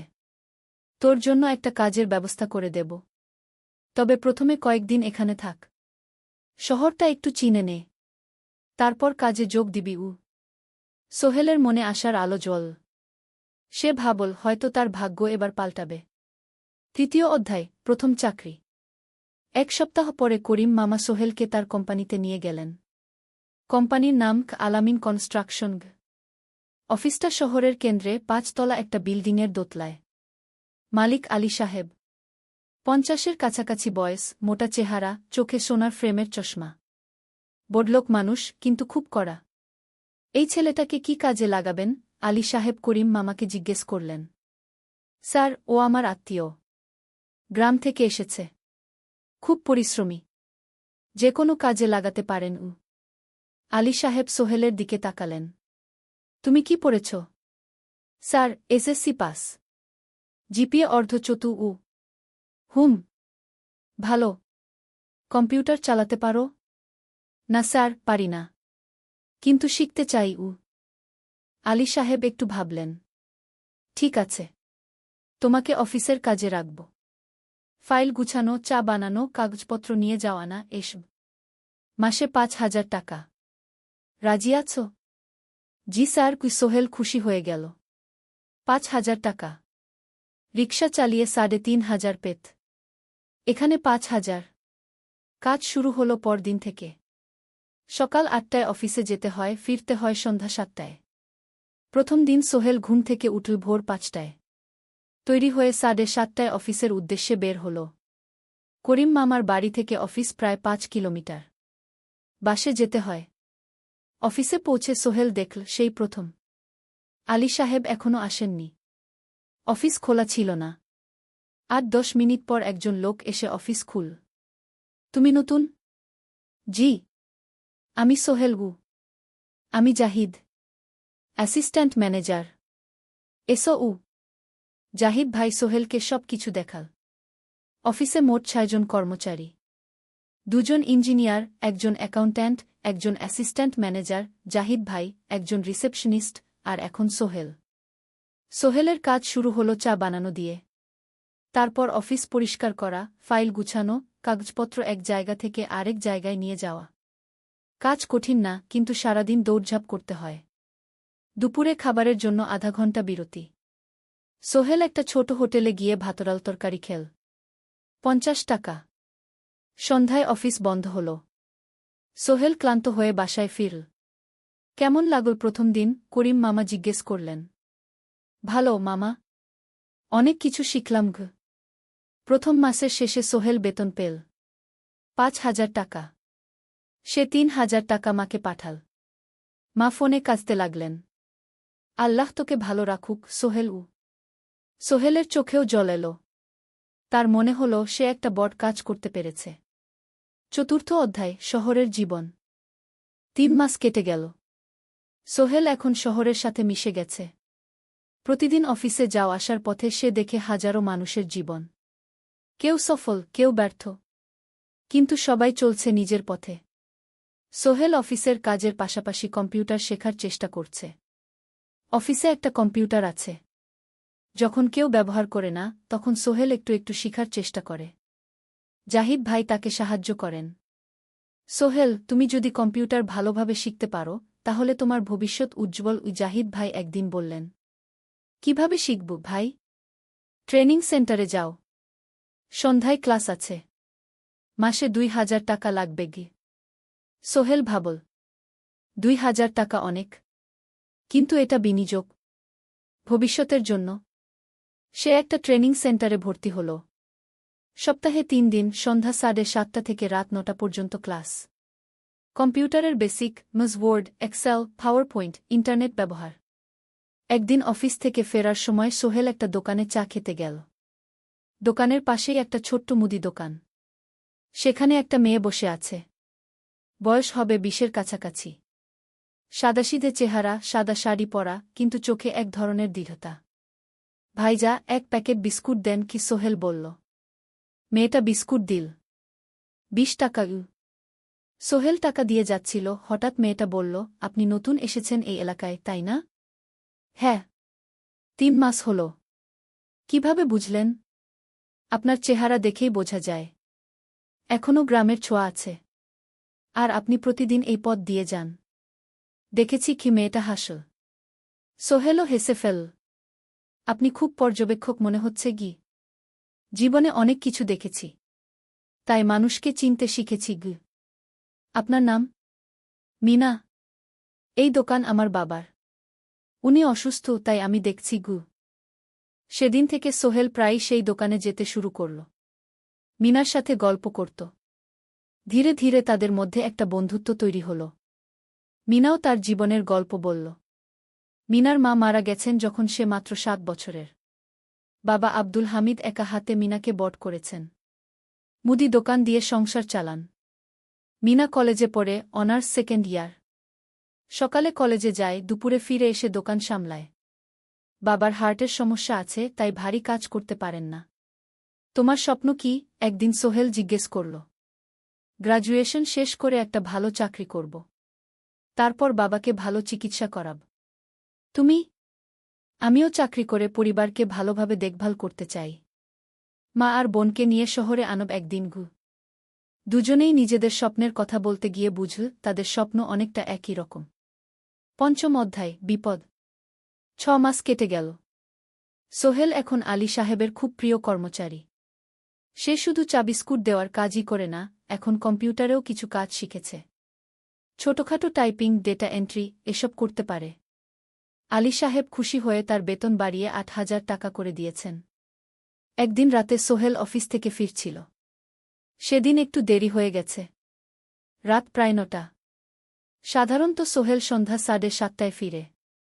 কিন্তু সেদিন অফিসে একটা জরুরি কাজ ছিল। বাস থেকে নেমে সোহেল বাড়ির দিকে হাঁটছিল। হঠাৎ একটা অন্ধকার গলিতে ৩ জন লোক তাকে ঘিরে ধরল। তাদের চেহারা দেখেই বোঝা যাচ্ছিল ভালো উদ্দেশ্য নিয়ে আসেনি। টাকা দে, তাড়াতাড়ি, একজন বলল। তার হাতে একটা ছুরি। সোহেল ভয় পেয়ে গেল। ভাই, আমার কাছে খুব কম টাকা আছে গি। যা আছে দে, তাড়াতাড়ি করো। সোহেল কাঁপতে কাঁপতে তার পকেট থেকে ৫ টাকা বের করে দিল। এই টাকা দিয়ে সে বাজার করবে ভেবেছিল। কিন্তু ছিনতাইকারীরা সন্তুষ্ট হল না। শুধু ৫ টাকা? তোর ব্যাগে কি আছে? তারা সোহেলের ব্যাগ কেড়ে নিল। ব্যাগে ছিল তার মোবাইল, কম্পিউটার ট্রেনিং সেন্টারের সার্টিফিকেট আর কিছু গুরুত্বপূর্ণ কাগজপত্র। না ভাই, ব্যাগটা ফেরত দেন। ওতে আমার জরুরি জিনিস আছে। মোবাইল নিয়ে নেন, কিন্তু ব্যাগটা দেন গু। কিন্তু ওরা শুনল না। একজন সোহেলকে জোরে ধাক্কা দিল। সোহেল পড়ে গেল। মাথা রাস্তার কংক্রিটে ধাক্কা লেগে গেল। রক্ত বের হল। ৩ জন দৌড়ে পালিয়ে গেল। কিছুক্ষণ সোহেল অজ্ঞান হয়ে পড়ে রইল। তারপর ধীরে ধীরে জ্ঞান ফিরল। মাথায় প্রচণ্ড ব্যথা। সে উঠে দাঁড়ানোর চেষ্টা করল, কিন্তু মাথা ঘুরছিল। কোনোমতে একটা দেয়াল ধরে দাঁড়াল। একজন পথচারী তাকে দেখে থামল। কি হয়েছে ভাই? ছিনতাই হয়েছে গি? এসো, আমি তোমাকে হাসপাতালে নিয়ে যাই। কিন্তু সোহেল রাজি হল না। না, ঠিক আছি, বাড়ি যেতে পারব। সে কোনোমতে করিম মামার বাড়িতে পৌঁছাল। দরজা খুলেই সালমা আপা চিৎকার করে উঠলেন। ও আল্লাহ! কি হয়েছে? করিম মামা দৌড়ে এলেন। সোহেলকে ভেতরে নিয়ে গেলেন। তার মাথায় জল ঢেলে রক্ত পরিষ্কার করলেন। ক্ষতটা বেশ গভীর। হাসপাতালে যেতে হবে কি? করিম মামা বললেন। তারা একটা অটোরিকশা নিয়ে নিকটস্থ হাসপাতালে গেলেন। ডাক্তার সোহেলের মাথায় ৩টা সেলাই দিলেন। বলল, ১ সপ্তাহ বিশ্রাম নিতে হবে। কোনো ভারী কাজ করা যাবে না। হাসপাতাল থেকে ফিরে সোহেল শুয়ে রইল। তার মনে হচ্ছিল সবকিছু শেষ হয়ে গেছে। মোবাইল চলে গেছে, গুরুত্বপূর্ণ কাগজপত্র চলে গেছে। এখন ১ সপ্তাহ অফিস করতে পারবে না। পরদিন সকালে করিম মামা আলী সাহেবকে ফোন করে সব জানালেন। আলী সাহেব বললেন, ঠিক আছে, সোহেল ভালো হয়ে এলে আসবে, চিন্তার কিছু নেই গি। মিনা যখন এই খবর শুনল, সে সন্ধ্যায় সোহেলকে দেখতে এল করিম মামার বাড়িতে। সাথে এনেছিল কিছু ফল। কি হয়েছিল? মিনা চিন্তিত গলায় জিজ্ঞেস করল। সোহেল সব বলল। মিনা রেগে গেল। এই শহরে এখন অনেক অপরাধ বেড়ে গেছে। পুলিশ কিছু করে না। তুমি পুলিশে রিপোর্ট করেছ? না। লাভ নেই। তবুও করা উচিত। তোমার মোবাইলটা হয়তো খুঁজে পাওয়া যাবে গি। করিম মামা সোহেলকে নিয়ে পুলিশ স্টেশনে গেলেন। জেনারেল ডায়েরি করলেন। কিন্তু পুলিশ খুব একটা আশা দিল না। দেখি কিছু করা যায় কিনা গু। সোহেল বুঝল মোবাইল আর ফিরবে না। সেই ১ সপ্তাহ সোহেলের জীবনের সবচেয়ে কঠিন সময় ছিল। সে শুধু শারীরিকভাবেই ক্ষতিগ্রস্ত হয়নি, মানসিকভাবেও ভেঙে পড়েছিল। প্রতিরাতে দুঃস্বপ্ন দেখত। সেই ৩ জন ছিনতাইকারীর মুখ ভুলতে পারছিল না। মিনা প্রায় প্রতিদিন আসত। তাকে সাহস দিত। তুমি হাল ছেড়ো না সোহেল। জীবনে এরকম খারাপ সময় আসে। কিন্তু এটা কাটিয়ে ওঠাই হলো আসল বীরত্ব। সোহেলের মা গ্রাম থেকে ফোন করতেন। করিম মামার মোবাইল থেকে। তুই ভালো আছিস তো? সোহেল মাকে সব সত্যি বলেনি। শুধু বলেছে, হ্যাঁ মা, ভালো আছি। একটু জ্বর হয়েছিল। এখন ভালো। ১ সপ্তাহ পর সোহেল আবার অফিসে গেল। আলী সাহেব তাকে দেখে খুশি হলেন। কেমন আছো? ভালো আছি স্যার। ঠিক আছে, তবে প্রথম কয়েকদিন হালকা কাজ করবে গু। সোহেল আবার কাজে মন দিল। কিন্তু একটা জিনিস তাকে খুব কষ্ট দিচ্ছিল, তার মোবাইল নেই। মায়ের সাথে কথা বলতে পারছে না নিয়মিত। করিম মামার মোবাইল চাইতে সংকোচ লাগে। একদিন জাহিদ ভাই তাকে ডাকলেন। সোহেল, আমার একটা পুরনো মোবাইল আছে, তুমি ব্যবহার করো? না ভাই, আমি নাও, আমার কাজে লাগছে না, তুমি রাখো গু। সোহেল কৃতজ্ঞতায় প্রায় কেঁদে ফেল। ধন্যবাদ ভাই। মোবাইল পেয়ে সোহেল প্রথমেই মাকে ফোন করল। মা খুব খুশি হলেন। এতদিন ফোন করিসনি কেন? মা, মোবাইলটা নষ্ট হয়ে গিয়েছিল। নতুন নিয়েছি। মায়ের গলায় স্বস্তি ফুটে উঠল। ষষ্ঠ অধ্যায়, নতুন সুযোগ। আরও 3 মাস কেটে গেল। সোহেল পুরোপুরি সুস্থ হয়ে গেছে। তার জীবন আবার স্বাভাবিক হয়ে এসেছে। সে এখন কম্পিউটার ট্রেনিং শেষ করেছে। সার্টিফিকেট পেয়েছে। কিন্তু একটা ঘটনা তার জীবনে বড় পরিবর্তন নিয়ে এলো। একদিন সকালে আলী সাহেব তাকে ডাকলেন। সোহেল, বসো। সোহেল বসল। মনে একটু ভয় লাগছিল। আলী সাহেব কি তাকে বকবেন? সোহেল, তুমি তো এখন কম্পিউটার চালাতে পারো? জি স্যার, একটু একটু শিখেছি।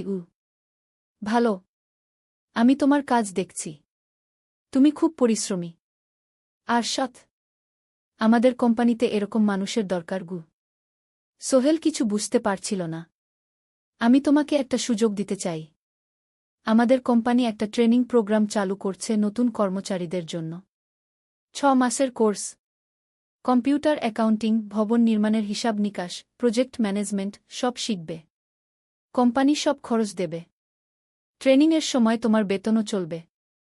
রাজি আছো? সোহেল বিশ্বাস করতে পারছিল না। স্যার, সত্যি? আমাকে এত বড় সুযোগ দিচ্ছেন? হ্যাঁ। তুমি ভালো ছেলে, পরিশ্রমী। আমি তোমাকে এগিয়ে দিতে চাই। ভবিষ্যতে তুমি এই কোম্পানির একজন গুরুত্বপূর্ণ কর্মচারী হবে। সোহেল কৃতজ্ঞতায় প্রায় কেঁদে ফেল। ধন্যবাদ স্যার। আমি কঠোর পরিশ্রম করব। আমি জানি। সেদিন সন্ধ্যায় সোহেল মিনার দোকানে গেল। মিনাকে খবরটা দিল। মিনা খুব খুশি হল। তার চোখে জল এসে গেল। তুমি পারবে সোহেল। আমি জানি। সোহেল তার মা আর বোনকেও ফোন করে খবরটা দিল। মা কাঁদতে লাগলেন। তোর বাবা বেঁচে থাকলে কত খুশি হতো। ট্রেনিং শুরু হলো পরের মাস থেকে। প্রতিদিন সকালে 3 ঘন্টা ক্লাস, তারপর বাকি সময় অফিসের কাজ। ক্লাসে 5 জন নতুন কর্মচারী। সবাই তরুণ, উৎসাহী। শিক্ষক ছিলেন একজন অভিজ্ঞ ইঞ্জিনিয়ার। নাম রহিম স্যার। তিনি খুব ভালোভাবে সব কিছু বুঝাতেন। কম্পিউটার অ্যাকাউন্টিং, এক্সেলে জটিল ক্যালকুলেশন, প্রজেক্টের বাজেট তৈরি, সময় ব্যবস্থাপনা সব। সোহেল পুরো মনোযোগ দিয়ে শিখতে লাগল। সন্ধ্যায় বাড়ি ফিরে প্র্যাকটিস করত। করিম মামার ছেলের কাছ থেকে একটা ল্যাপটপ ধার নিত কখনো কখনো। 6 মাস পরে ট্রেনিং শেষ হল। সবাই সার্টিফিকেট পেল। আলী সাহেব একটা অনুষ্ঠান করলেন। সোহেল সেরা পারফর্মার হিসেবে একটা বিশেষ পুরস্কার পেল, 5,000 টাকা বোনাস। আলী সাহেব ঘোষণা করলেন, সোহেল, আজ থেকে তুমি আমাদের জুনিয়র অ্যাকাউন্ট অ্যাসিস্ট্যান্ট। তোমার বেতন 15,000 টাকা। সোহেল অবাক হয়ে গেল। 8,000 থেকে 15,000, প্রায় দ্বিগুণ। সেদিন রাতে সোহেল ঘুমাতেই পারল না। খুশিতে, উত্তেজনায় তার চোখে ঘুম নেই। সে ভাবল তার জীবন কিভাবে বদলে যাচ্ছে। 2 বছর আগে যে রিকশা চালাত, আজ সে একটা নামকরা কোম্পানির অ্যাকাউন্ট অ্যাসিস্ট্যান্ট। 7ম অধ্যায়, প্রেম ও প্রস্তাব। 1.5 বছর হয়ে গেল সোহেলের চট্টগ্রাম আসার। সে এখন একজন সফল যুবক। তার মা গ্রামে খুব খুশি। প্রতি মাসে সোহেল 10,000 টাকা পাঠায়। ছোট বোন ঋতু এখন কলেজে ভর্তি হয়েছে সোহেলের পাঠানো টাকায়। মায়ের চিকিৎসাও ভালোভাবে হচ্ছে। মিনার সাথে সোহেলের সম্পর্ক এখন আর শুধু বন্ধুত্ব নয়। দুজন দুজনকে ভালোবাসে। কিন্তু কেউ কাউকে সরাসরি বলার সাহস পায়নি। প্রতিদিন দেখা হয়, গল্প হয়, কিন্তু সেই একটা কথা বলা হয়ে ওঠে না। একদিন শুক্রবার ছুটির দিন। সোহেল মিনাকে বলল, আজ কি একটু ঘুরতে যাবে? কোথায়? পতেঙ্গা বিচ। তুমি কি কখনো গেছ? না। কিন্তু আমার দোকান। শুক্রবার। তোমার বাবা সামলাবে। মিনা রাজি হয়ে গেল। দুপুরে দুজনে বাস নিয়ে পতেঙ্গা গেল। সমুদ্র দেখে মিনা অবাক হয়ে গেল। কি সুন্দর! দুজনে বালিতে বসল। ঢেউয়ের শব্দ শুনতে শুনতে গল্প করছিল। হঠাৎ সোহেল বলল, মিনা, তোমার সাথে কিছু বলার ছিল। বলো। সোহেল একটা লম্বা শ্বাস নিল। তুমি জানো, আমি তোমাকে ভালোবাসি। মিনা হাসল। তার চোখ ভিজে গেল। জানি। আমিও তোমাকে ভালোবাসি সোহেল। সোহেল অবাক হয়ে গেল। সত্যি? হ্যাঁ। অনেক দিন ধরেই জানি। তুমি আমার জীবনে এসে সব কিছু বদলে দিয়েছ। তোমার সাথে থাকলে আমার মনে হয় আমি যে কোনো কিছু করতে পারব। দুজনে কিছুক্ষণ চুপ করে বসে রইল। সমুদ্রের ঢেউ এসে পায়ে লাগছিল। সূর্য পশ্চিমে ঢলে পড়ছে। আকাশ লালকুমলা হয়ে গেছে। কিন্তু আমার বাবার সাথে কথা বলতে হবে কি মিনা বলল। আমি তৈরি। যখন বলবে তখন বলব। পরের সপ্তাহে সোহেল মিনার বাবার সাথে কথা বলল। আব্দুল হামিদ সাহেব প্রথমে একটু দ্বিধা করলেন। তুমি কোনো পরিবারের ছেলে? তোমার বাবা কি করতেন? সোহেল সব সত্যি বলল। তার বাবা ছিলেন স্কুল শিক্ষক। মারা গেছেন 10 বছর আগে। মা গ্রামে থাকেন। ছোট বোন কলেজে পড়ে। তুমি নিজে কি করো? আমি আলামিন কনস্ট্রাকশন কোম্পানিতে জুনিয়র অ্যাকাউন্ট অ্যাসিস্ট্যান্ট। মাসে 15,000 টাকা বেতন। আব্দুল হামিদ সাহেব ভাবলেন। তারপর বললেন, দেখো মিনা আমার একমাত্র সন্তান। তার মা নেই। আমি একা তাকে বড় করেছি। আমি চাই মিনা একজন ভালো ছেলের সাথে বিয়ে হোক। তুমি দেখতে ভালো ছেলে মনে হচ্ছে। কিন্তু আমাকে তোমার মায়ের সাথে দেখা করতে হবে। তোমার পরিবারকে জানতে হবে। জি আঙ্কেল। আমি ব্যবস্থা করছি।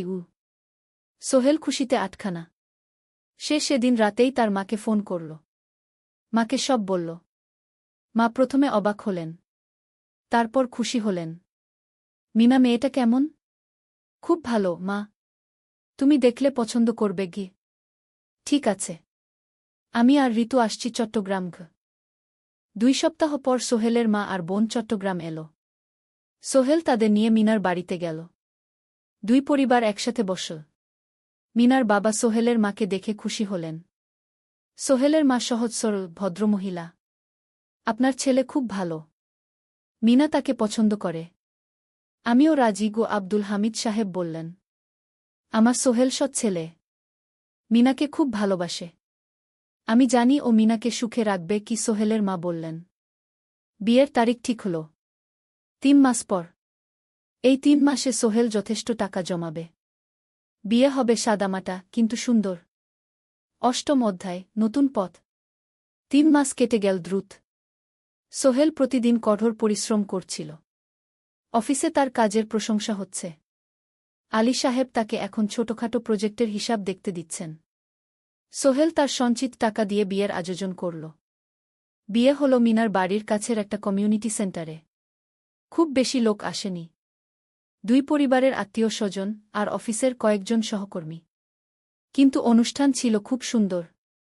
সোহেল যখন মিনাকে বিয়ের পোশাকে দেখল তার মনে হল পৃথিবীর সবচেয়ে সুন্দর মেয়ে সে। লাল শাড়ি পরা, মুখে হালকা মেকআপ, কিন্তু তার স্বাভাবিক সৌন্দর্য ছিল আসল। বিয়ের পর সোহেল একটা ছোট্ট ফ্ল্যাট ভাড়া নিল। 2 রুমের ফ্ল্যাট, মাসে ভাড়া 5,000 টাকা। মিনা এখনও তার পড়াশোনা চালিয়ে যাচ্ছে। আরও 1 বছর বাকি গ্র্যাজুয়েশন শেষ হতে। সোহেলের মা আর বোন গ্রামে ফিরে গেল। মা বলে গেলেন, সোহেল, মিনাকে ভালো রাখিস। মেয়েরা অনেক ত্যাগ করে সংসার করতে। জানি মা। নতুন জীবন শুরু হল। সোহেল সকালে অফিসে যায়, সন্ধ্যায় ফেরে। মিনা সকালে কলেজে যায়, দুপুরে ফিরে রান্না করে, ঘর গোছায়। সন্ধ্যায় দুজনে একসাথে বসে পড়াশোনা করে, গল্প করে, টিভি দেখে। জীবন সুন্দর ছিল। কিন্তু চ্যালেঞ্জও ছিল। মাসিক খরচ, ভাড়া 5,000, বাজার 3,000, বিদ্যুৎ গ্যাস 1,000, মায়ের জন্য 5,000, মিনার কলেজের খরচ 1,200। মোট প্রায় 14,000 টাকা। বাঁচত মাত্র 1,000 খানেক। কিন্তু সোহেল হাল ছাড়ল না। সে সন্ধ্যায় একটা কম্পিউটার ট্রেনিং সেন্টারে পার্ট টাইম পড়ানো শুরু করল। সপ্তাহে 3 দিন 2 ঘন্টা করে। এতে মাসে আরও 3,000 টাকা আসতে লাগল।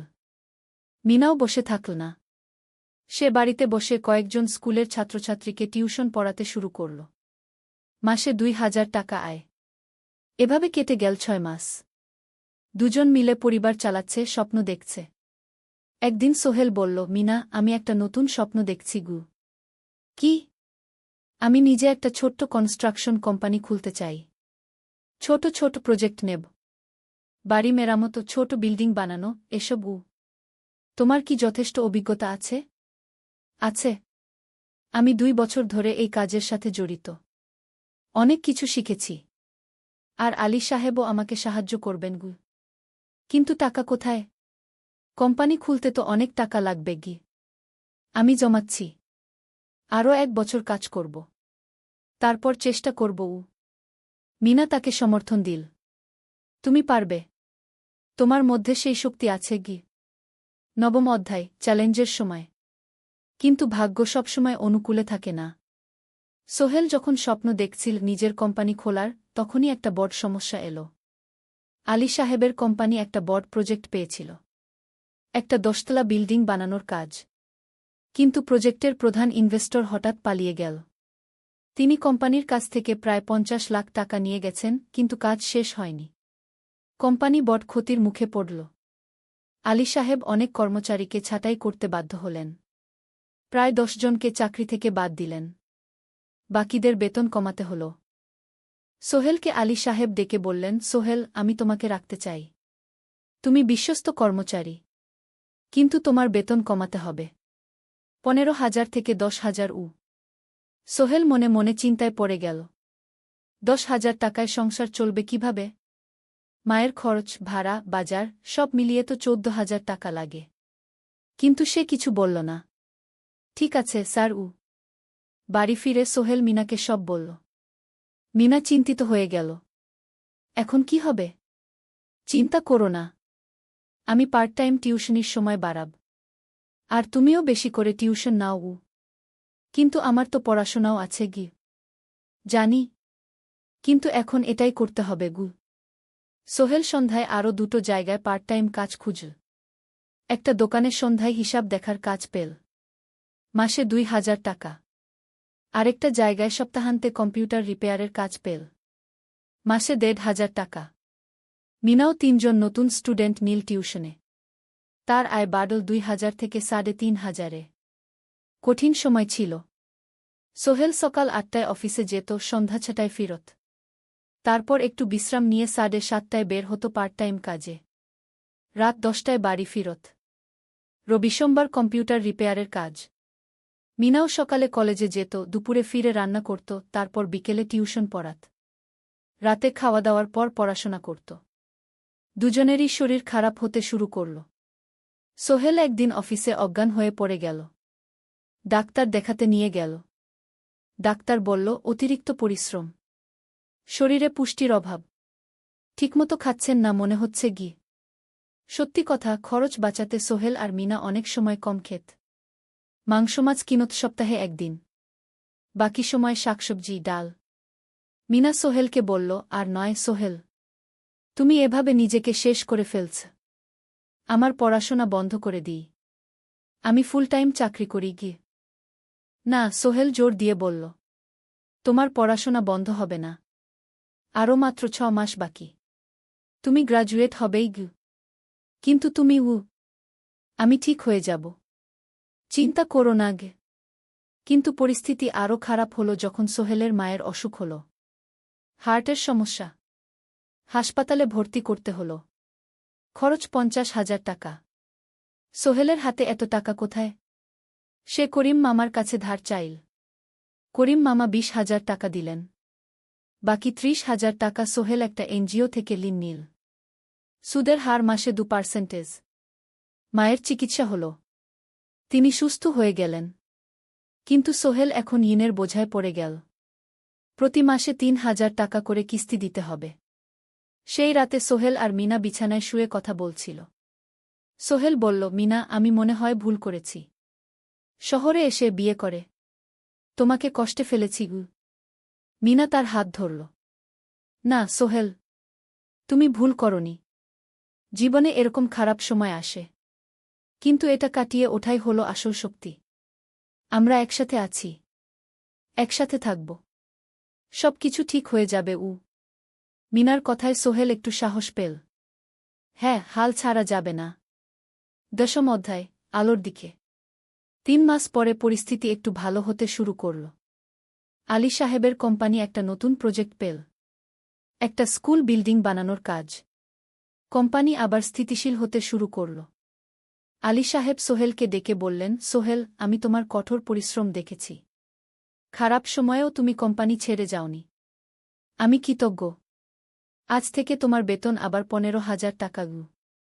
সোহেল খুশি হয়ে গেল। ধন্যবাদ স্যার। মিনাও গ্র্যাজুয়েশন শেষ করল। ভালো ফলাফল করল। সে এখন চাকরি খুঁজছে। একদিন মিনা একটা প্রাইভেট স্কুলে শিক্ষিকার ইন্টারভিউ দিতে গেল। ইন্টারভিউ ভালো হল। তাকে নিযোগ দেওয়া হল। বেতন 12,000 টাকা। সেদিন সন্ধ্যায় দুজনে মিলে একটা ছোট্ট পার্টি করল। একটা বিরিয়ানি কিনল, কোমল পানীয় কিনল। দুজনে মিলে খেল। আমরা পেরেছি, সোহেল মিনা বলল। হ্যাঁ, আমরা পেরেছি গু। এখন দুজনের মিলিয়ে আয় 27,000 টাকা। খরচ চালানোর পর প্রায় 10,000 টাকা বাঁচে। সোহেল এই টাকা দিয়ে লেন শোধ করতে শুরু করল। পার্ট টাইম কাজগুলো ছেড়ে দিল। শরীরের যত্ন নেওয়া শুরু করল। আরও 6 মাস পরে সোহেলের কাছে একটা বড় সুযোগ এল। আলী সাহেব একদিন তাকে ডাকলেন। সোহেল, তুমি কি নিজের ব্যবসা করতে চাও? স্যার, আমি তোমাকে একটা ছোট্ট প্রজেক্ট দিতে চাই। একটা 3 তলা বিল্ডিংয়ের কনস্ট্রাকশন। তুমি ম্যানেজ করবে। আমি শুধু সুপারভাইজ করব। লাভের 50% তোমার গু। সোহেল ভাবল, এটা একটা বড় সুযোগ। কিন্তু ঝুঁকিও আছে। যদি কাজটা ভালোভাবে না হয়?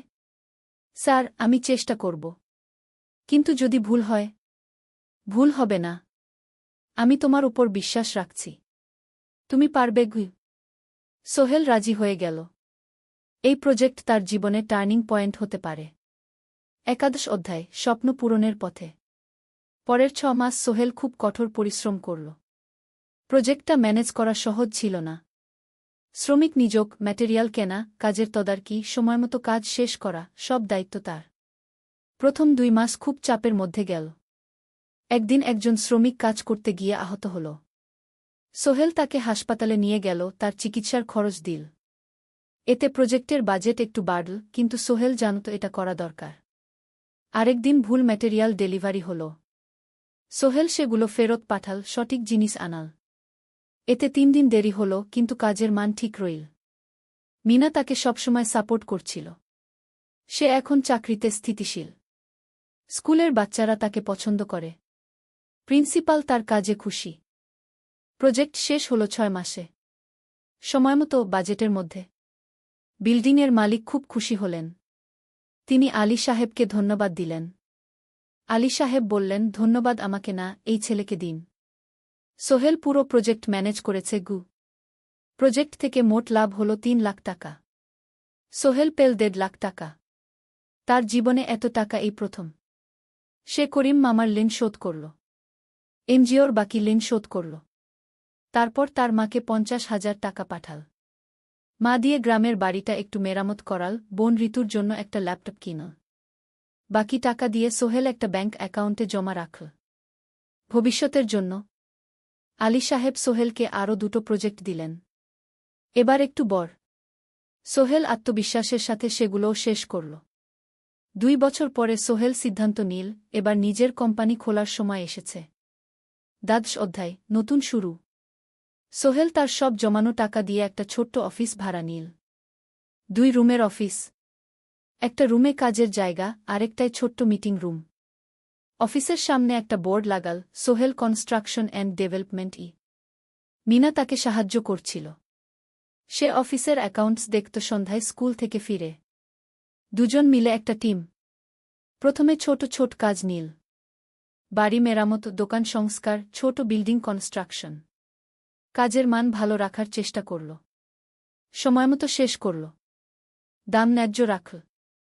ধীরে ধীরে সোহেলের সুনাম ছড়িয়ে পড়ল। মানুষ তাকে বিশ্বাস করত। তার কাছে নতুন নতুন কাজ আসতে লাগল। প্রথম বছর খুব কষ্ট হল। কখনো লাভ হতো, কখনো লস। কিন্তু সোহেল থেমে থাকল না। সে শিখতে লাগল ব্যবসা কিভাবে চালাতে হয়। দ্বিতীয় বছরে পরিস্থিতি ভালো হল। সোহেল এখন 3 জন স্থায়ী কর্মচারী নিযোগ দিল। একজন ইঞ্জিনিয়ার, একজন সুপারভাইজার, একজন অফিস সহায়ক। তৃতীয় বছরে একটা বড় প্রজেক্ট পেল।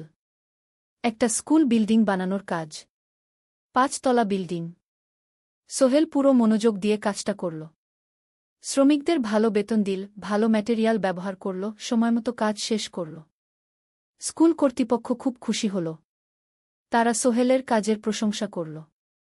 এই প্রজেক্ট থেকে সোহেল প্রায় ৫ লাখ টাকা লাভ করল। এই টাকা দিয়ে সে আরও ভালো একটা অফিস নিল, আরও কর্মচারী নিযোগ দিল। এখন তার কোম্পানিতে ১০ জন স্থায়ী কর্মচারী। প্রজেক্ট অনুযায়ী আরও শ্রমিক নিযোগ দেওয়া হয়। ১৩ অধ্যায় পরিবার। এদিকে সোহেল আর মিনার সংসারেও খুশির খবর এল। মিনা গর্ভবতী। ৯ মাস পর তাদের একটা মেয়ে হল। নাম রাখল সারা। সারা যখন জন্মাল, সোহেলের মা আর বোন চট্টগ্রামে এল। মা ১ মাস থেকে গেলেন। মিনাকে সাহায্য করলেন। সোহেল এখন একটা বড় ফ্ল্যাট ভাড়া নিয়েছে। ৩ রুমের ফ্ল্যাট।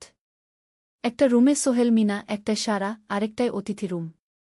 মায়ের জন্য সোহেল সিদ্ধান্ত নিল তাকে চট্টগ্রামে নিয়ে আসবে। গ্রামে একা থাকা ঠিক না। কিন্তু মা রাজি হলেন না। না বাবা, আমি গ্রামেই থাকব। এখানে আমার পরিচিত মানুষ আছে। তোর বোনকে নিয়ে যা। ও ঢাকায় পড়ছে, চট্টগ্রামে এনে ভালো কোথাও ভর্তি করিয়ে দেগি। সোহেল তাই করল। ঋতুকে চট্টগ্রাম বিশ্ববিদ্যালয়ে ভর্তি করিয়ে দিল। ঋতু এখন সোহেলের ফ্ল্যাটে থাকে, বিশ্ববিদ্যালয়ে পড়ে। সোহেলের মনে হল তার জীবন এখন পরিপূর্ণ। স্ত্রী, মেয়ে, বোন সবাই তার কাছে। ব্যবসা ভালো চলছে। মা গ্রামে সুখে আছেন। ১৪ অধ্যায় সফলতার শিখরে। ৫ বছর কেটে গেল। সোহেল এখন একজন সফল উদ্যোক্তা। তার কোম্পানি কি সোহেল কনস্ট্রাকশন অ্যান্ড ডেভেলপমেন্ট এখন চট্টগ্রামে বেশ পরিচিত। প্রায় ৩০ জন কর্মচারী তার অধীনে কাজ করে। সোহেল এখন শুধু ছোট প্রজেক্ট করে না, বড় বড় প্রজেক্টও করে। একটা ৮তলা বিজনেস কমপ্লেক্স বানানোর কাজ পেয়েছে। একটা হাসপাতাল বিল্ডিং বানাচ্ছে। মিনা এখনও স্কুলে পড়ায়। সে এখন ভাইস প্রিন্সিপাল। সাথে সোহেলের কোম্পানির অ্যাকাউন্টস ম্যানেজার। দুজন মিলে ব্যবসা চালা। সারা এখন ৪ বছরের। স্কুলে ভর্তি হয়েছে। খুব চালাক মেয়ে।